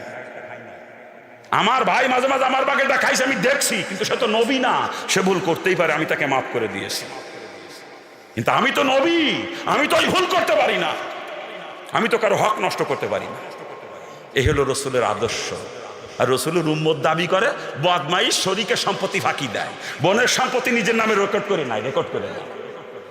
হ্যাঁ, তুই নবীর উম্মত দাবি করে বদমাইশ, তুই নবীর উম্মত না। কসম খোদার ওরা নবীর উম্মত না, কসম খোদার ওরা নবীর উম্মত না। কে এখন আর দেখান কে? আমি তো ছুটি দিছিলাম আগে, সে সময় যান নাই কে? হ্যাঁ, না না, ডায়াবেটিস হলে এত তাড়াতাড়ি আসতে পারে না। ওই সময় যাই নাই, ওই সময় যাই নাই। আমি যে সময় ছুটি দিছিলাম সে সময় যাই নাই, সে সময় গাড়তারামি করে বসেছিল, গাড়তারার দল। শেষ করে দেবো আলোচনা অল্প সময়ের মধ্যে। রাত 13টার সময় স্টেজে উঠে আবার ওয়াজ শুনবেন, পাইছেন না কোন জায়গায়? হ্যাঁ, আমি বারবার বলছি, দুপুর থেকে বলতেছি যে 9টা সাড়ে 9টার ভিতরে আমাকে দেওয়ার চেষ্টা করেন। এ জায়গায় 11টা পার করে 11:30টায় মাইক দিয়েছে, কি ওয়াজ করবো? হ্যাঁ, আসলে ওয়াজ করার জন্য তো আমার দাওয়াত দেয় নাই। আমার দাওয়াত দেওয়ার পিছনে নিয়ে তৈরি আমার নাম শুনে লোকজন কিছু আসবে, কালেকশন টালেকশন ভালো হবে, এই লোকের নিয়ে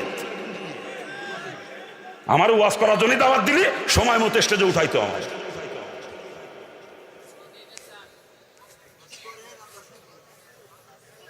ওই যে লোকজন চলে যাচ্ছে, আমি তো অন্ধ হুজুর না। অন্ধ হুজুর করে মাইক ধরাই দেবেন, ওয়াজ করতেই থাকবে, মানুষ উঠতে উঠতে সব উঠে গেলে তার ওয়াজ বন্ধ হয় না। এ তার দোষ না, কারণ সে তো দেখে না, লোক চলে যাচ্ছে। আল্লাহ যে আমার চোখ দিয়েছে, আপনারা উঠে উঠে চলে যাবেন, আমি ওয়াজ করতে থাকবো। আমি তো বলদ না, বলদ না আমি।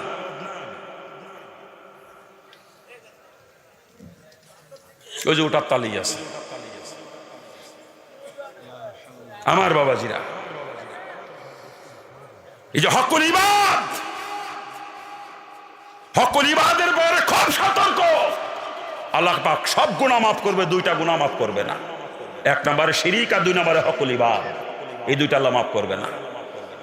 শিরিকও তওবা করলে মাফ করে দিবেন আল্লাহ। একজন কাট্টা কাফের 80 বছর পর্যন্ত মূর্তি পূজা করেছে, আল্লাহর সঙ্গে শরিক করেছে। ওই 80 বছর বয়সে ওই মূর্তি পূজক যদি তওবা করে ঈমান আনে, আল্লাহ তার 80 বছরের শিরক গুনাহ পর্যন্ত মাফ করে দেয়। তওবা করলে শিরকও মাফ হয়ে যায়, কিন্তু হকুল ইবাদের গুনাহ এটা তওবা করলে মাফ হয় না। ভুল বলছি, হকুল ইবাদও তওবা করলে মাফ হয়, তবে হকুল ইবাদের তওবা কিন্তু আস্তাগফিরুল্লাহ পড়া না। হকুল ইবাদের তওবা হচ্ছে যার হক নষ্ট করেছেন, ওর হক আদায় করে দিতে হবে। আদায় করার সামর্থ্য না থাকলে ওর পা ধরে মাপ চাওয়া লাগবে। ওই লোক যদি মাফ করে, আল্লাহও মাফ করবে। আর বান্দা বান্দি মাফ না করা পর্যন্ত আমার আল্লাহ কখনো হকুল ইবাদ মাফ করবে না।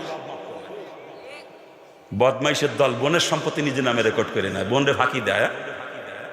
হ্যাঁ, সব জাহান্নামের কীট, এরা জান্নাতে গেলে কোরআন হাদিস মিথ্যে হয়ে যাবে। খালি ভাই রাবণের ফাঁকি দেয় তা না, বর্তমানে বাপে মেয়ে গেরে ফাঁকি দেয়, বাপ হয়ে মেয়েরে ফাঁকি দেয়। মেয়ে 3টে ফুলায় 1টা, মনে হয় যেন ফুলাটা নিজে জন্ম দিয়েছে, আর মায়ে 3টে অন্য লোকের স্ত্রী ফাটের মধ্যে ঢুকে দিয়ে গেছে। আর আচরণে তাই মনে হয়। আর না হলে বাপ হয়ে মেয়েকে কি করে ফাঁকি দিতে পারে বলেন? ও বদমাইশ যাবে হজ করতে, হজের টাকাও জমা দিয়েছে, আর মনে মনে চিন্তা করে যাবো তো, যদি ফিরে আসতে না পারি এক ফয়সালা করিয়ে থুয়েই যায়। তাড়াতাড়ি করে কি মেয়েগুলোরে ফাঁকি দিয়ে জমি জায়গা ছেলের নামে দলিল করে থুয়ে কোনাকুনি চলে যায় পশ্চিম মুখ, মক্কা মদিনাতে ঘুরে আসে, নামের সাথে লাগায় আল হাজ। ওরে ঠেলার রে, আজি সাহেব না করলে সেই আগুন হয়। এ সারা দুনিয়ার মানুষই তো আজি সাহেব করলে কি হবে? আমি কয়ে গেলাম তুই বদমাইশ 1 নম্বরের পাজি।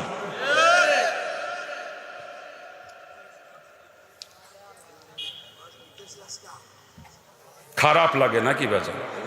খারাপ লাগে। হ্যাঁ, সম্পত্তির মিরাস বন্টন করেছে কে? আল্লাহ কোরআনে পাকে ভাগ করে দিয়েছে কার সম্পত্তি কে কতটুকু পাবে।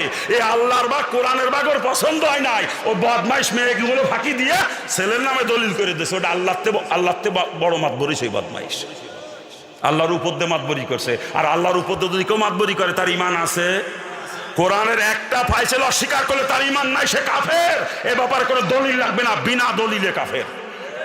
যেই বদমাইশ মেয়েকে ফাঁকি দিয়ে ছেলে নামে সম্পত্তি দলিল করে দিয়ে হজ করতে গেছে, কাফের অবস্থায় হজ করতে গেছে বদমাইশ, কাফের অবস্থায়। আল্লাহ না করুক এই অবস্থা যদি মারা যায়, ও হাজী সাহেব হোক, আর তবলিগ আলা হোক, আর সরমুনাই আলা হোক, আর মুফতি সাহেব হোক, ওই বদমাইশ কাফের অবস্থায় মারা গেছে। তওবা না করে যদি মারা যায়। আর এটা তওবা হলো ওই যে ছেলের নামে সম্পত্তি দলিল করে দিয়েছে, ছেলের পাও ধরে ছেলের কাছ থেকে মেয়ের অংশ ফিরেই নিয়ে মেয়েরে বুঝিয়ে দেওয়া লাগবে, এটাই হলো তওবা। যদি তওবা করে মরতে পারে, ঈমান নিয়ে মরার আশা আছে। আর না এই যে কোরআনের ফায়সালা অস্বীকার করেছে, তওবা না করে এই অবস্থায় যদি মারা যায়, কসম খোদার ও কাফের অবস্থায় মরছে, কাফের অবস্থায়।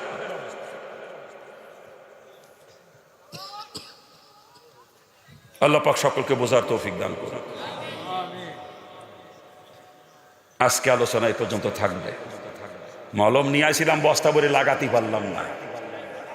দাড়ি কামানোর গোষ্ঠীরে কিছু কই নাই, ঘুষ করের গোষ্ঠীরেও কই নাই কিছু, বেপর্দার গোষ্ঠীরে খালি একটু টাচ দিয়ে চলিয়ে আইছি। টেলিভিশন আলার গোষ্ঠীরে কিছু করলাম না, বন্ডবীরের গোষ্ঠীর কাছেও যাই নাই। থামেন। ওয়াজ শোনা নফল, নামাজ পড়া ফরজ। চাইছিলাম স্টেজে উঠেই দোয়া করে দেবো, মানুষের ফজরের নামাজ কাজা হবে, স্টেজে উঠেই দোয়া করে দিতে চাইছিলাম। জিজ্ঞেস করেন, বলছিলাম স্টেজে উঠে যাই দোয়া করে দেবো, যাতে মানুষের ফজরের নামাজ কাজা না হয়। ওয়াজ শোনা নফল, নামাজ পড়া ফরজ। সারা জীবন যদি একজন মানুষ ওয়াজ নাও শোনে কোনোদিন, এই কারণ তাকে জাহান্নামে যাওয়া লাগবে না। কিন্তু অধিক রাত্রি পর্যন্ত ওয়াজ শুনতে শুনতে যারা নিয়মিত ফজরের নামাজ পড়ে, এর একটা লোকের যদি ফজরের নামাজ কাজা হয়, এই কর্তৃপক্ষ দায়ী হবে, আমি কিন্তু দায়ী না। এই কর্তৃপক্ষ যারা ওয়াজের আয়োজন করছে, 13-20 বক্তা দাওয়াত দিয়ে রাত 14টার সময় প্রধান বক্তারা উঠেছে, এরা সব জাহান্নামে যাবে, একটা লোকের যদি ফজরের নামাজ কাজা হয়। আমি দায়ী না, আমি বারবার করে বলছিলাম সময় মতো দিতে।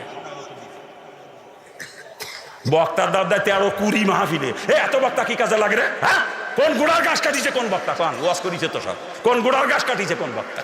হ্যাঁ,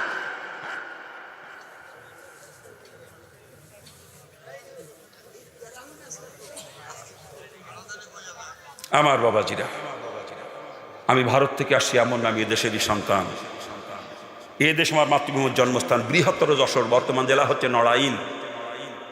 নড়াইল জেলা লোহাগড়া থানা নলদি ইউনিয়ন, গ্রামের নাম হচ্ছে নালিয়া। ওই গ্রাম আমার জন্ম। আমার পিতার নাম নিত্য গোপাল সরকার, ডাক নাম আছে নিতাই। আমার নাম ছিল অশোক কুমার সরকার, আমার ডাক নাম ছিল রানা। গত 90 সালে ইসলাম গ্রহণ করছি, ডিগ্রি ফাইনাল ইয়ারের বছরে। 90 সালে ডিগ্রি কমপ্লিট হয়েছে মুসলমান হওয়ার পরে। এরপরে মাস্টার্স করছি ঢাকা ইউনিভার্সিটি থেকে। ঢাকা ইউনিভার্সিটি যখন পড়ি, তখন আবার একটা প্রাইভেট কলেজে LLB-তে ভর্তি হয়েছিলাম। ও লও কমপ্লিট করে তুই, আমি কিন্তু একজন অ্যাডভোকেট, কালাকোটের ব্যবসাও জানি না, আমি একজন অ্যাডভোকেট। কিন্তু মাস্টার্স কমপ্লিট করার পরে কলেজের চাকরি হয়েছিল, আমার কলেজের লেকচারার হিসাবে চাকরি হয়েছিল। মাত্র 7 মাস চাকরি করার পরে, ওই যে হাদিসটা একটু আগে পড়লাম না, আর দয়ুসুলাই ইয়াদখুলুল জান্নাহ, এই হাদিসের মর্ম যখন বুঝলাম, চরমনার মরহুম পিসাবের বয়ান শুনে আর একদিনও কলেজে যাই নাই। ওই চাকরি করা আমার পক্ষে সম্ভব না, যেই চাকরি করে জাহান্নামে যাওয়া লাগবে। আমার কলেজে আমার যুবতী মেয়েদেরকে পড়াইতে হয়। হ্যাঁ, দয়চের জন্য জানাত হারাম, আর আমি যুবতী মেয়েদেরকে পড়াইতেছি। জাহান্নামের ভয়তে মুসলমান হলাম। হ্যাঁ, আমার মুসলমান লাভ কি হলো? আমি তো জাহান্নামের কীট, আমি মেয়েদেরকে পড়াই, যুবতী মেয়েদেরকে। আর একদিনও কলেজে যাই নাই, চাকরি শেষ। অথচ ওই চাকরি নেওয়ার জন্যে 14 লাখ 15 লাখ টাকা ডোনেশন দিয়েও মানুষ পাই নাই, আমি ফ্রি পাইছিলাম স্যার। আমার ইন্টারভিউ নিয়ে কলেজের যিনি প্রতিষ্ঠাতা, আমার ইন্টারভিউ নিয়ে আমার টাকার দরকার নাই কলেজে, আমার উপযুক্ত শিক্ষক দরকার। ইন্টারভিউ বোর্ডে বসে অ্যাপয়েন্টমেন্ট লেটার দিয়ে দিলাম। সেই চাকরি ছাড়িয়ে দিলাম জাহান্নাম থেকে বাঁচার জন্য। চাকরি লাথি মারছে, না খেয়ে মরে যাবো তাও ভালো। ওই চাকরি করা সম্ভব না যে চাকরি করে জাহান্নামে যাওয়া লাগে। চাকরি ছেড়ে দিয়ে রমজান মাসে সরমনাইতে গেলাম হুজুরের সঙ্গে পরামর্শ করার জন্য। মরহুম আল্লাহর কুতুব চরমনার মসজিদের মিম্বরে বসা, আমি হুজুরের পায়ের কাছে বসা। ইফতারির কিছু আগে হুজুরের সঙ্গে পরামর্শ করতে বসছি। বলতে, হুজুর আমি তো চাকরি ছেড়ে দিছি। কেন বাবা? হুজুর আমার মেয়েদেরকে পড়াইতে হয়, আপনি ওই বয়ান করছেন আমার কলেজ মাঠে, দয়চের জন্য বেহেশত হারাম। হুজুর আমি জাহান্নামে যাইতে পারবো না, হুজুর আমি না খেয়ে মরে যাবো তাও বলো, জাহান্নামে যাইতে পারবো না। জাহান্নামের এক মুহূর্তে আযাব সহ্য করার ক্ষমতা আমার নাই হুজুর, আমি পারবো না। ওই জাহান্নামের ভয়তে খালি মুসলমান হয়েছি, আবার চাকরি করে জাহান্নামে যাবো সম্ভব না। যেন চাকরি ছেড়ে না খেয়ে মরে যাবো, ওই চাকরি করবো না। হুজুর শুনি এত খুশি, হুজুরের মুখে একটা হাসি, মিষ্টি একটা হাসি, এখন আমার সামনে সেই চেহারাটা আসে। হুজুর বললেন, বাবা চাকরি ছাড়িয়েই দিয়েছেন, এখন তার কিছু করার নেই। চাকরি থাকতে যদি আসতেন তাহলে আমি বলতাম যে অন্য কোনো ইনকামের রাস্তা দেখে তারপরে চাকরি ছাড়িয়ে দেন। আপনি চাকরি ছাড়িয়ে দিয়ে আসেন, পরামর্শ কি পরামর্শ দেবো? তবে আমার মন চাইতেছে আপনি একজন MA পাস মানুষ, আপনি যদি আলেম হইতেন আল্লাহ পাক মনে হয় আপনাকে দিয়ে কিছু খেদমত নিত। তখন আমি বলেছিলাম, হুজুর আমার জন্য দোয়া করেন, আল্লাহ পাক যেন আলেম বানায়, দিনের খেদমত করার সুযোগ দেয়। মরহুম আল্লাহর কুতুব আমার মাথায় দিয়ে দোয়া করে দিন, দিনের খাদেম হিসাবে কবুল করে। হুজুর রোজার মাসে দোয়া করলেন, আমি শাওয়াল মাসে মাদ্রাসায় ভর্তি হলাম ঢাকা মিরপুরে। বয়স্ক মাদ্রাসা চেনেন অনেকে, মাদ্রাসা দারুর রাসাদ, ওখানে ভর্তি হয়ে দাওরা পর্যন্ত পড়াশোনা করছি, আলিফবাদ থেকে শুরু করে দাওরা পর্যন্ত পড়ছি। আপনাদের দোয়া করবেন, দোয়া করবেন। আমার বাপ ধনী মানুষ, আমার কিন্তু কিচ্ছু নাই। আমি 15 শতক জমি কিনে একটা টিনের ঘর করে সেখানে বসবাস করি, অথচ আমার বাপ কোটি কোটি টাকা মালিকের, দেশের বড় মাপের শিল্পপতি আমার বাপ একজন, আর আমি একটা টিনের ঘরে বাস করি। টাকা কিন্তু কম কামাই করি না, আমি যে টাকা কামাই করি চাইতাম ঢাকায় বাড়ি করবো, গুলিস্তানের বুকে জমি কিনে কবে 30-40 তলা বিল্ডিং করতে পারতাম আমি। বক্তাদের ইনকামের খবর তো আপনারা রাখেন না, কার বক্তার কত ইনকাম খবর রাখেন না। কোনো বক্তা 3 ডে 4 ডে মাহফিলও করে এক রাত্রি, 3 ডে 4 ডে। আমার আবার অভ্যাস একটার বেশি করি না, দিনে একটা রাত্রে একটা, এইভাবে করি অনেক, দিনে একটা রাত্রে একটা, কিন্তু এক রাত্রে একটা বেশি করি না। ওতে শ্রোতাদের হক নষ্ট করা হয় আমি মনে করি। শ্রোতারা শুনতে চাইতেছে আর আমি 13 মিনিট করে দৌড় দিলাম আর এক জায়গা, ও জায়গা যে করলাম 14 মিনিট, এগের হক নষ্ট করে গেলাম, ও জায়গা যে হক নষ্ট করলাম, করিয়া চলে গেলাম আর এক জায়গা। হাজিরা দিতে পারলেই তো টাকা, বোঝেন না? হাজিরা দিতেই পারলেই তো টাকা। এই জন্য এক এক বকে এক একটা 30 ডে ভাসটাও করে। আমি তো দুনিয়ার কুত্তা না বাজান, দুনিয়ার কুত্তা না, দুনিয়া লাথি মারছি। সম্পদের মোহ যদি অন্তরে থাকতো কোনোদিনও মুসলমান হতে পারতাম না, বাপের সম্পত্তি ফেলে রেখে চলে আসতে পারতাম না। ও মোহ ছাড়ছি, তারপরেই মুসলমান নিতে পারছি, তার আগে না। হিন্দু থাকতে কোরআন হাদিস পড়তাম, জাহান্নামের ভয় যখন অন্তরে পয়দা হয়েছিল, কিসের অর্থ সম্পদ, কিসের নেতৃত্ব কর্তৃত্ব, মা বাপ আত্মীয় স্বজন কোনো কিছু আমাকে আটকে রাখতে পারে না, সব লাথি মেরে ফেলাই দিয়ে চলে আসি শুধু জাহান্নামের থেকে বাঁচার জন্য। আবার দুনিয়ার কুত্তা হয়ে জাহান্নামে যাবো, অত সস্তা না। আমি দুনিয়ার কুত্তা না, ভুল বুঝবেন না। টাকা আমি কম কামাই করি না, বর্তমান প্রতি মাসে 14-15 লক্ষ টাকা ইনকাম আমার প্রতি মাসে, 14-15 লক্ষ টাকা। যদি চাইতাম বাড়ি গাড়ি বহুত কিছু করতে পারতাম। আমি দুনিয়ার কুত্তা না। যে টাকা কামাই করি তার অধিকাংশ টাকা দিনে রাস্তায় ব্যয় করি। যেহেতু বিয়ে করছি, সংসার আছে, ছেলে মেয়ে আছে, তাদেরও হক আছে, তাদের পিছনে কিছু খরচ করতে হয়, সীমিত। আহামরি কোনো খরচ তাদের পিছনেও করি না, সীমিত। কিন্তু অধিকাংশ টাকা দিনে রাস্তায় খরচ করে আপনাদের দেওয়ায়। 3টা মাদ্রাসা পরিচালনা করি আমি, 3টা মাদ্রাসা। আমার প্রথম মাদ্রাসা মাগুরায়, আমি যেই কলেজের ভিপি ছিলাম, যেখান থেকে ইসলাম গ্রহণ করছি মাগুরা থেকে। বাড়ি আমার নড়াইলে, কিন্তু আমি ইসলাম গ্রহণ করছি মাগুরার থেকে। পরে আমার যে কলেজে চাকরি হয়েছিল ও কলেজটাও মাগুরাই চাকরি ছিল, মাগুরাই বসবাস করতাম। প্রথম জীবনে যে মাদ্রাসা প্রথম করি মাদ্রাসা মাগুরায়। এখন সে মাদ্রাসা অনেক বড়, দাওরা পর্যন্ত। আপনাদের দোয়া চাই, আল্লাহ পাক যেন আমার খেদমত কবুল করে। পরে বিয়ে শাদী করলাম আমার নিজের জেলায়, নড়াইল যে বিয়ে করলাম। বিয়ে করা তাও কিভাবে গেছি, মাহফিল করতে, মাহফিলের দাওয়াত দেশে মাহফিল করতে গেছি। এলাকার আলেম ওলামারা এসে গিরিয়ে ধরে বসলো বয়ানের শেষে, খাতি বসি ওই সময়। এইভাবে আর কতকাল চলবে একা একা? ইমান হেফাজতের জন্য বিয়ে শাদী করাও জরুরি, ইমান হেফাজতের জন্য। শয়তান কখন ধোকায় ফেলে দেয় ঠিক নেই, তো বিয়ে করা লাগবে। জোর করে বিয়ে দিয়ে দিল আলেম ওলামারা, জোর করে, এক প্রকার জোর করেই বিয়ে দিল। বিয়ে করলাম নড়াইলে, থাকতাম মাগুরায়। বিয়ে করছি নড়াইলে, আত্মীয় স্বজন সব নড়াইলে। বিবি সাহেবের মনটা খারাপ, বাপের বাড়ি যেতে পারে না, কোনো আত্মীয় স্বজন দেখতে পারে না। তো চিন্তা করলাম যাক নড়াল যে বাড়ি করছি। আবার আমার বাপের যে থানা, একই থানায়, বাপের বাড়ির থেকে 12 মাইল দূরে যে বাড়ি করছি। চিন্তা করতে লাগলাম, বাড়ি করলাম নড়াইলে, মাদ্রাসা করলাম মাগুরায়, নড়াইলের জন্য কি করলাম? এই তখন আবার পদক্ষেপ নিয়ে নড়াল একেবারে পৌরসভার ভিতরে 37 শতক জমি কিনে সেখানে মাদ্রাসা করলাম। এই মাদ্রাসাও আপনাদের দোয়ায় এখন জামাতে কাফিয়া পর্যন্ত চলতেছে। হেফসখানা, কেরাতখানা দুইটাই আছে, একটা দাওরা পর্যন্ত, একটা কাফিয়া পর্যন্ত। পরে একদিন শুয়ে হঠাৎ করে মনের মধ্যে চিন্তা আসলো, আমি যে গ্রামে জন্মেছি, আমার গ্রামে তো কয় ঘর মুসলমান আছে, 12-14 ঘর মুসলমান, আর একচাটিয়া হিন্দু, 12-14 ঘর মুসলমান। আর ওই মুসলমানগুলো হিন্দুকে সাথে চলতে চলতে হিন্দু মার্কাই হয়ে গেছে। হিন্দুরা মা কালীর সামনে যে পাঠা বলি দেয় না, ওই পাঠার গোস্ত হিন্দু বাড়ি দিয়ে খায় মুসলমানরা, ওই বলি দিয়া পাঠার গোস্ত। হিন্দুরা মোরগ মুরগি বলি দেয়, মুগুর উপরে এরকম রাইকি এক কোপ দিয়ে মাথা নামায় দেয়, ওইটা মুসলমানের বাচ্চারা খায় হিন্দু বাড়ি যায়। হিন্দুরা পুজো করে না, ওদের মূর্তির সামনে মিষ্টি মিঠাই দেয় না, জন্মের খাওয়া খায় মুসলমানরা, জন্মের খাওয়া খায়। হিন্দুকে নামযজ্ঞর সময় খিচুড়ি রান্ধে, ও হিন্দুরা বাগে হয় না, মুসলমানকে ঠেলায়। একদিন শুয়ে চিন্তা করতেছে, আমার গ্রামের কয় ঘর মুসলমান, এরা তো জান্নাতে যাবে আমার মনে হয় না। একে যে চরিত্র দেখছি, এরা জান্নাতে যাবে বলে আমার মনে হয় না। কিন্তু এরা জাহান্নামে গেলে তো আমার ছাড়বে না। এরা তো আল্লাহর কাছে ফরিয়াদ করবে, আল্লাহ আমাদের গ্রামের ছেলে সারা দেশে ওয়াজ করে বেড়াইছি, আমাদের নিয়ে কোনো ফিকির করে না, যদি করতো আজকে আমরা জাহান্নামে যেতাম না। তখন তো আমি ধরা খেয়ে যাব, আমি তো বাঁচতে পারবো না জাহান্নামেতে। এই চিন্তা আসলো কি করে ওদেরকে বাঁচানো যায়। যারা বুড়ো হয়ে গেছে তাদেরকে তো বাঁচাইতে পারবো না, তারপরেও চেষ্টা করবো, ধরে ধরে টাকা খরচ করে চিল্লায় ফাটাবো নিজের টাকা দিয়ে, আর না হলে সর্বনায় ফাটাই দেবো টাকা খরচ করে। এই দুই জায়গায় তো মানুষের পরিবর্তন দেখতেছি, আর কোনো জায়গায় যে পরিবর্তন হয় তেমন একটা আমার চোখে বাঁধেন। পরিবর্তন কিন্তু এই দুই জায়গায় হইতেছে মানুষের। মদখোর ভালো হইতেছে এই দুই জায়গায় যাই, জিনাখোর ভালো হইতেছে দুই জায়গায়, কথা ঠিক না? এক হলো দাওয়াতের তবলিগের রাস্তায়, আর হলো চরমোনায়, কি কথা ঠিক কি না?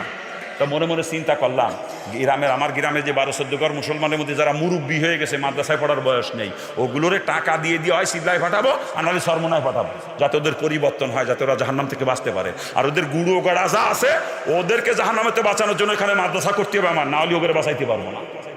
এই গ্রামে যে মাদ্রাসা করলাম, পাশের গ্রামে আবার অনেক বড় মাদ্রাসা আছে, পাশে মুসলমান গ্রাম আছে অনেক বড় বড়, পাশে অল্প একটু দূরেই অনেক বড় মাদ্রাসা আছে। এই জন্য এখানে বড় মাদ্রাসা করতে পারি না, ওটা করছি শুধু হেফজখানা এবং নুরানি, যাতে ওদের বাচ্চা কাচ্চাগুলো কোরআন শিখতে পারে, দিন শিখতে পারে, যাতে ওই জাহান্নামের পথে আর না যায় ওরা। এই 3টা মাদ্রাসা চলতেছে আপনাদের দোয়ার বরকতে, অলরেডি চলতেছে, আল্লাহ পাক চালাইতেছে। আবার 4র্থ নাম্বার মাদ্রাসার কাজও শুরু করে দিছি অলরেডি। এক আল্লাহর বান্দা একদিন দলিল নিয়ে আইছে, আইনে কয় হুজুর আমার আব্বা জমি থুয়ে গেছে, আব্বা মারা গেছে, মাও মারা গেছে, এই যে জমি 40 শতক জমি, আমরা নিয়ত করছি মা বাপের রুহের মাগফিরাতের উদ্দেশ্যে এখানে আমরা মাদ্রাসা করব। আমরা ভাই বোন সবাই সই করে দলিল করে দিছি মাদ্রাসার নামে, কারণ এখানে মাদ্রাসা করার মতো নির্ভরযোগ্য আলেম আমরা পাইতেছি না, কার উপরে দায়িত্ব দেবো, দেখা যাবে কয়েকদিন পরে বেশি কিনে খাইয়ে সারিছে। হুজুর আপনার কাছে আমাদের অনুরোধ, আপনি একটা মাদ্রাসা আমাদের এখানে করেন, এটা আমার বাড়ির কাছে, কিন্তু এটা আমার বাড়ির কাছে। দলিল পর্যন্ত নিয়ে আইছি, এত কাকুতি মিনতি করতেছে বেচারা। পরে সেই মাদ্রাসার দায়িত্ব নিছি, ঘাড়ের ঘাড় বাঁধাইছি, দোয়া করে। প্রথম ভবনের কাজ শুরু হয়েছে, গাঁথনি উঠে গেছে সম্পূর্ণটুকু, এখন ছাদ ঢালাই বাকি, সামনে দোয়া করবেন আপনার, আল্লাহ পাক যেন আমার খেদমতগুলো কবুল করে। আমি দুনিয়ার কুত্তা না বাজান, দুনিয়ার কুত্তা না, ভুল বুঝবেন না আমাকে। আমারে দাওয়াত দিয়ে টাকা একটু বেশি দিতে, এটা নিয়ে কতজন কত সমালোচনা করে, হুজুর কন্ট্যাক্ট করে, হুজুর এতটা হানায় না বাজান। আমি কন্ট্যাক্ট করা পছন্দ করি না, কন্ট্যাক্ট করি কিন্তু কন্ট্যাক্ট করা পছন্দ করি না। কেন করি? আমার মাদ্রাসা চালাইতে লাগে, আমি কি করবো? কারণ মাদ্রাসা করে ফেলছি, এখন কি বন্ধ করে দেব? বন্ধ করে দেব? এই জন্য আমি সবাইকে বলি যে আমার মাদ্রাসার জন্য এই দিতে হবে আপনাদের। যদি আপনাদের কষ্ট হয়ে যায় আমার নিয়ে না, অন্য বক্তা দিয়ে করেন, আমি তাতে খুশি। নিয়ে যদি 1 টাকাও কম দেন, আমার মাদ্রাসার ক্ষতি হয়, আমি কষ্ট পাই, কি করব বলেন? মাদ্রাসা বন্ধ করে দিতে পারতেছি না, করছি, এখন কি করব? নাকি বন্ধ করে দেব? মাদ্রাসা না থাকলে আমার টাকা দেওয়া লাগবে না, আপনাদের খালি আসা যাওয়ার গাড়ি ভাড়া দেবেন, আর আমার সংসারে সীমিত কিছু পয়সা হলে আমার চলে যাবে। মাদ্রাসা যদি না থাকতে কি করবো? এখন মাদ্রাসা করছি, চালানো তো দরকার। হাত পাতি নিয়ে আস পর্যন্ত কারো কাছে স্যারে না ফেসার জন্য হাত পাতি নিই। ও সাথে গেলি টাকা দেয় 3 আর কথা কয় 33, তো শুনবে কি রাখা? আমি তো সেই বাপের ঘরে জন্মিনি যে 3 টাকা জন্য 33 কথা শুনবো। ওরে আমার বাপ যদি খালি মুসলমান হইতো, ওরকম 10টা মাদ্রাসা চালানো আমার জন্য কোনো ব্যাপার ছিল না। আমার বাপের সম্পদের এক কোনা তো ফুরোতো না কোনোদিন একটু। এত বড় ধনী আমার বাপ। দোয়া করেন সবাই মিলে আল্লাহ যেন আমার আব্বারে মুসলমান বানায় দেয়। মা মারা গেছে, মা জন্য তো দোয়াও চাইতে পারি, বাপ এখনো জীবিত, দোয়া করেন আল্লাহ পাক যেন তারা জাহান্নামেতে বাঁচায়। আমার হাতে আরো 57 জন কমা পড়ে মুসলমান আছে, 57 জন, কিন্তু আমার বাপ ভাই বোন কেউ আসে না এখন। তারাও আমার ফিরেই নেওয়ার চেষ্টা করে। এখন কি কব, এই 33 বছর হলো মুসলমান, এখনো তারা চেষ্টা করে আমার ফিরেই নিয়ে। কি কব, দোয়া করেন আল্লাহ পাক তাদেরকে যেন হেদায়েত দান করে। ও সম্পদের প্রতি কোনো মোহ নাই আমার, কারণ আমি জানি ওর কিচ্ছু নিয়ে যাইতে পারবো না। সব দুনিয়ায় পড়ে থাকবে, আমার খালি হাতে মিসকিনের মতো চলে যাওয়া লাগবে। তকদিরে থাকলে 3 টুকরা কাপড় নিতে পারবো, তকদিরে না থাকলে তাও না। ওদের হবে কি ওই সম্পদ দিয়ে? আমার এই যে বাড়ি গাড়ি জায়গা সম্পত্তি করছেন আপনারা, ও তো নিয়ে যাবেন সবাই কবরে যাওয়ার সময়, নাকি নিয়ে যাবেন? এই বিয়াক্কেলের গোষ্ঠী বোঝেন না যে ফিরিয়ে থাকবে, ওগুলো পরের, ওগুলো ওয়ারিসদের, আপনার না। আপনার কোনটা? রসুল জানাই দিয়েছে, যেটা খাইয়ে শেষ করছো ওইটা তোমার নিজের, যেটা ব্যবহার করে পুরাতন করছো ওইটা তোমার নিজের, আর যেটা আখিরাতের উদ্দেশ্যে পাঠাই দিয়েছো, অর্থাৎ দিনের রাস্তায় যেটা খরচ করছো ওইটা তোমার নিজের। এই যে এত চিল্লাইলো বেচারা, 1 শতক জমি দেন, 1 শতক জমি দেন। কবরস্থানে যে জায়গায় আপনার আখেরি ঠিকানা হবে ওই জায়গায় 1 শতক জমি দিতে পারলেন না। বিয়াক্কেলের গোষ্ঠী, জমি জায়গা যা কিনেছেন নিয়ে যায়েন, কবরে নিয়ে যাইয়েন, বিয়াক্কেলের দাম নিয়ে যায়েন সব। এইটা সাথে যাবে, এইটা সাথে যাবে, এইটা কবরে যাওয়ার সাথে সাথে পাইবেন, এটা আখিরাতের ব্যাংকে জমা হয়ে যাচ্ছে, এইটা আপনার নিজের সম্পদ। আর ওই বাড়ি গাড়ি জায়গা সম্পত্তি যে যা করছেন ওগুলো পরের, ওয়ারিসদের, ও আপনার না। আপনার না, ওগুলো ওয়ারিসদের, পরের, আপনার না। এই যে কবরস্থানের জন্য যেটা দিলেন আজকে ওইটা আপনার নিজে বোঝেন, আপন বুঝ, পাগলেও বোঝে। পাগলের থেকে নিকৃষ্ট হইয়েন না, পরের জন্যই জিন্দগি বরবাদ করতেছে না, পরের জন্যই। বাড়িঘর আপনার হবে ডাকি, এই বিয়াক্কেলের দল বাড়িঘর নিয়ে যাবা কবরে কেউ? নিয়ে যাবা? ওই বাড়িঘরের পিছনে, পরের সম্পত্তির পিছনে জিন্দগি বরবাদ করতেছে। এত নিকৃষ্ট মুসলমান, এত নিকৃষ্ট। আর নিজে যে জায়গা যে থাকবে কমপক্ষে 40,000 বছর, ওই জায়গাটার জন্য একটু তা হাসাইছে, তা দিতে এত কষ্ট হয়। আল্লাহ পাক সকলকে বুঝ দান করুক। আরে জোরে কর না আমি বাবাজান। 14-15 লক্ষ টাকা কামাই করি মাসে, প্রতি মাসে একটা গাড়ি কিনতে পারি, প্রতি মাসে। কিন্তু সেই টাকা যে একত্রিত করে গাড়ি কিনবো সে সুযোগ এখনো হয় নাই। 3 দিনের বক্তারা কত ডাটে ডাটে প্রাইভেট গাড়ি কিনে এনেছে। যাদের প্রাইভেট কার নাই তারা ভাড়ার গাড়ি নিয়ে আসে মাহফিলে। আমি একটা ভাড়ার গাড়িও আনি না, কেন জানেন? এই যে বাই রোডে আমি আসি, আমার আসতে যাইতে 1,500-2,000 টাকা খরচ হয়, আর একটা প্রাইভেট নিয়ে আসতে গেলে মিনিমাম 12-14 টাকা ভাড়া দিয়া লাগে মিনিমাম। আমি কষ্ট করে সফর করি, কষ্ট করে ওই টাকা আমার মাদ্রাসার কাজে লাগে। আরে বক্তা অতিবারিনি 3 দিন হইছে, এখন তার সাথে খাদেম 2-3 খাদেম আসে, খাদেম। আর আমি 28 বছর ধরে বক্তাগিরি করতেছি, কোনোদিন একটা খাদেম নিয়ে যাইনি কোনো মাহফিলে আজ পর্যন্ত। আমার কষ্ট হয় একা চলতে, কষ্ট হয়। আমার ব্রিফকেসটা হাতে নিয়ে চলতে আমার অনেক কষ্ট হয়। তারপরটা খাদেম রাখি না, কেন? যেই টাকা আমার গাড়ি ভাড়া যায় ওই টাকা খাদেমের পিছনে খরচ হয়ে যাবে। আমি হোটেলে খাই, খাদেমরে খাওয়ানো লাগে, আবার সে বেচারা আমার পিছন পিছন করবে, তার সংসার খরচ দেওয়া লাগবে না? এতে দেখা যাবে তার সংসার খরচ দিয়ে, তার খাওয়া খরচ দিয়ে, গাড়ি ভাড়া দিয়ে 60-70 হাজার টাকা চলে যায় মাসে খাদেমের পিছনে। আমি একা কষ্ট করে চলি, ওই টাকা আমি মাদ্রাসায় খরচ করি। এই কষ্ট করি শুধু মাদ্রাসার জন্য, দোয়া করবেন। আমি দুনিয়ার কুত্তা না, ভুল বুঝেন না আমাকে। আজ পর্যন্ত হাত পেতে কারো কাছে বলি না 5 টাকা আমার মাদ্রাসার জন্য দেন, আজ পর্যন্ত বলি নাই। কেউ বলতে পারবে না কারো কাছে 5 টাকা চাইছি কোনোদিন মাদ্রাসার জন্য। তবে উপযাজকও অনেকে দেয়, সেটা নিই। অনেক ধনী মানুষ আছে যারা মহব্বত করে, 1 লাখ 2 লাখ 50,000 এরকম দেয় মাঝে মাঝে। এই যে নতুন মাদ্রাসার কাজ শুরু করার পরে 1 আলার বান্দা 2 লাখ দিয়েছে, 1 আলার বান্দা 1,70,000 দিয়েছে, আর 20,000 30,000 50,000 অনেকে দিয়েছে। আর না হলে পর্যন্ত যাচ্ছি পারতাম না, 14 লক্ষ টাকার উপর অলরেডি খরচ হয়ে গেছে এই নতুন মাদ্রাসায়। এরকম দেয় মানুষ উপযাজকে, কিন্তু কোনোদিন কারো কাছে যাই বলি নাই যে 5 টাকা মাদ্রাসার জন্য দেন, বলবো না কোনোদিন। মাদ্রাসা বন্ধ করে দিলে হাত পাতবো না কোনোদিন, দোয়া করবেন আপনারা। এই যে মাহফিলে যায় সারা দেশে, শ্রোতারা অনেকে মহব্বত করে। আখেরি মোনাজাতের পরে মুসাফা করার জন্য লাইন দেয় অনেকে, 500 টাকা নোট, 1000 টাকা নোট হাতের মধ্যে গুঁজে দেয়, হুজুর আপনার মাদ্রাসার জন্য এটা দিলাম, এটা ফেরত দিতে পারবো? ওটা ফেরত দিলে ওই লোকটাকে আখেরাত থেকে বঞ্চিত করা হবে। আর কাউকে আখেরাত থেকে বঞ্চিত করার এখতিয়ার আমার নাই। উপযাজক হয়ে দিলেনি, এলাকাতেও দেয়, বাইরেতেও দেয় উপযাজক। এই জার্মান থেকে কয়েকদিন আগে সিলেটের এক বান্দা জার্মান থাকে 5 লাখ টাকা পাঠাইছে। হুজুর আপনার মাদ্রাসার অ্যাকাউন্ট নাম্বারটা আমার একটু জানাবেন। আমি কি করবেন আপনি? জানান না একটু। ফোনে কথা কয় মাঝে মাঝে, অ্যাকাউন্ট নাম্বার জানালাম। পরে একদিন ফোন দিয়ে হুজুর আপনার মাদ্রাসার অ্যাকাউন্টে আমি 5 লাখ টাকা পাঠাইছি মাদ্রাসার জন্য। এরকম দেয় আল্লাহর বান্দারা, না দিলে আমি চালাইতে পারতাম না। আল্লাহ পাকের তরফ থেকে এই উপযাজক হয়ে যা আসে, আর আমি গুনাহগার যা কামাই করি এইটা দিয়ে আল্লাহ পাক চালাইতেছে আমার প্রতিষ্ঠানগুলো। দোয়া করবেন আপনারা। তবে গত 3 বছর পর করোনার কারণে ঠিকমতো আমার মাহফিল হয় নাই। আপনাদের এখানে মাহফিলের ডেট কিন্তু গত বছর দিয়ে আসিল, জানেন কিনা আপনারা? করোনার কারণে বন্ধ হয়ে গেল। এরকম বহু প্রোগ্রাম এই 3 বছরে হয় নাই। আমার ইনকাম মোটেই হয় নাই বলতে গেলে 3 বছর। এই জন্য আমি অনেক দিনা হয়ে গেছি মাদ্রাসা সবাইতে, যেটা দোয়া করেন দি আল্লাহ পাক যেন দ্রুত দিনা পরিশোধ করার তৌফিক আমাকে দান করে। 30-35 লক্ষ টাকার উপরে দিনা হয়ে গেছে, 30-35 লক্ষ টাকার উপরে। দোয়া করবেন। এখন তো 2 হাত ভরে কামাই করে আল্লাহ পাক দেয়, কিন্তু মুসলমানে কত কষ্ট করছে জানেন আপনারা? 3 দিন পর্যন্ত না খেয়েছিলাম, একটা দানা 3 দিনের মধ্যে ফেটে যায় নাই। 3টা রাত ক্ষুধার যন্ত্রণা, চোখে ঘুম আসে নাই কখনো। আমার পেটে ক্ষুধা থাকলে চোখে ঘুম আসে বলেন? সারা রাত যাই নামাজে বসে কানসি আর দোয়া করছি, আল্লাহ তোমার উপরে বিশ্বাস করে মুসলমান, তুমি তো রিজিকের জিম্মাদার, তুমিই খানার ব্যবস্থা করে দাও। 3 দিন 3 রাত কানতে কানতে আল্লাহ চোখের পানি কবুল করছে। লজিং এর ব্যবস্থা হয়ে গেছে। 7 দিনের দিন লজিং বাড়ি ভাত খাইছি 3 দিন না খেয়ে থাকার পরে। এরপরে টিউশনি করে করে পড়ার খরচ চালাচ্ছি, টিউশনি করে করে। কোনোদিন 4 আনা পয়সা জন্য হাত পাতি নাই কারো কাছে, হাত পাততে পারি নাই।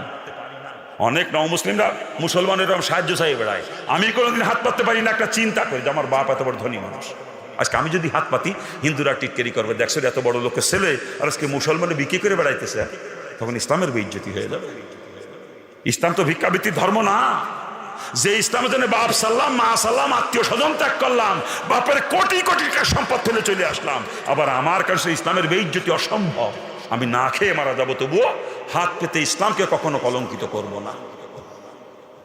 দোয়া করেন আল্লাহ পাক যেন কোনোদিন কারো মুখাপেক্ষে আমাকে না করে। কি করবেন না দোয়া? নিজের জন্য কোনোদিন কারো কাছে হাত পাতি নাই, মাদ্রাসার জন্য কোনোদিন হাত পাতি নাই। তবে আজকে একটু হাত আপনার কাছে পাতবো, আগের থেকে নিয়ত করছি আমি। যদি হাত পাতি দেবেন আমার হাতে, দেবেন? কি লো কথা বলেন না যে?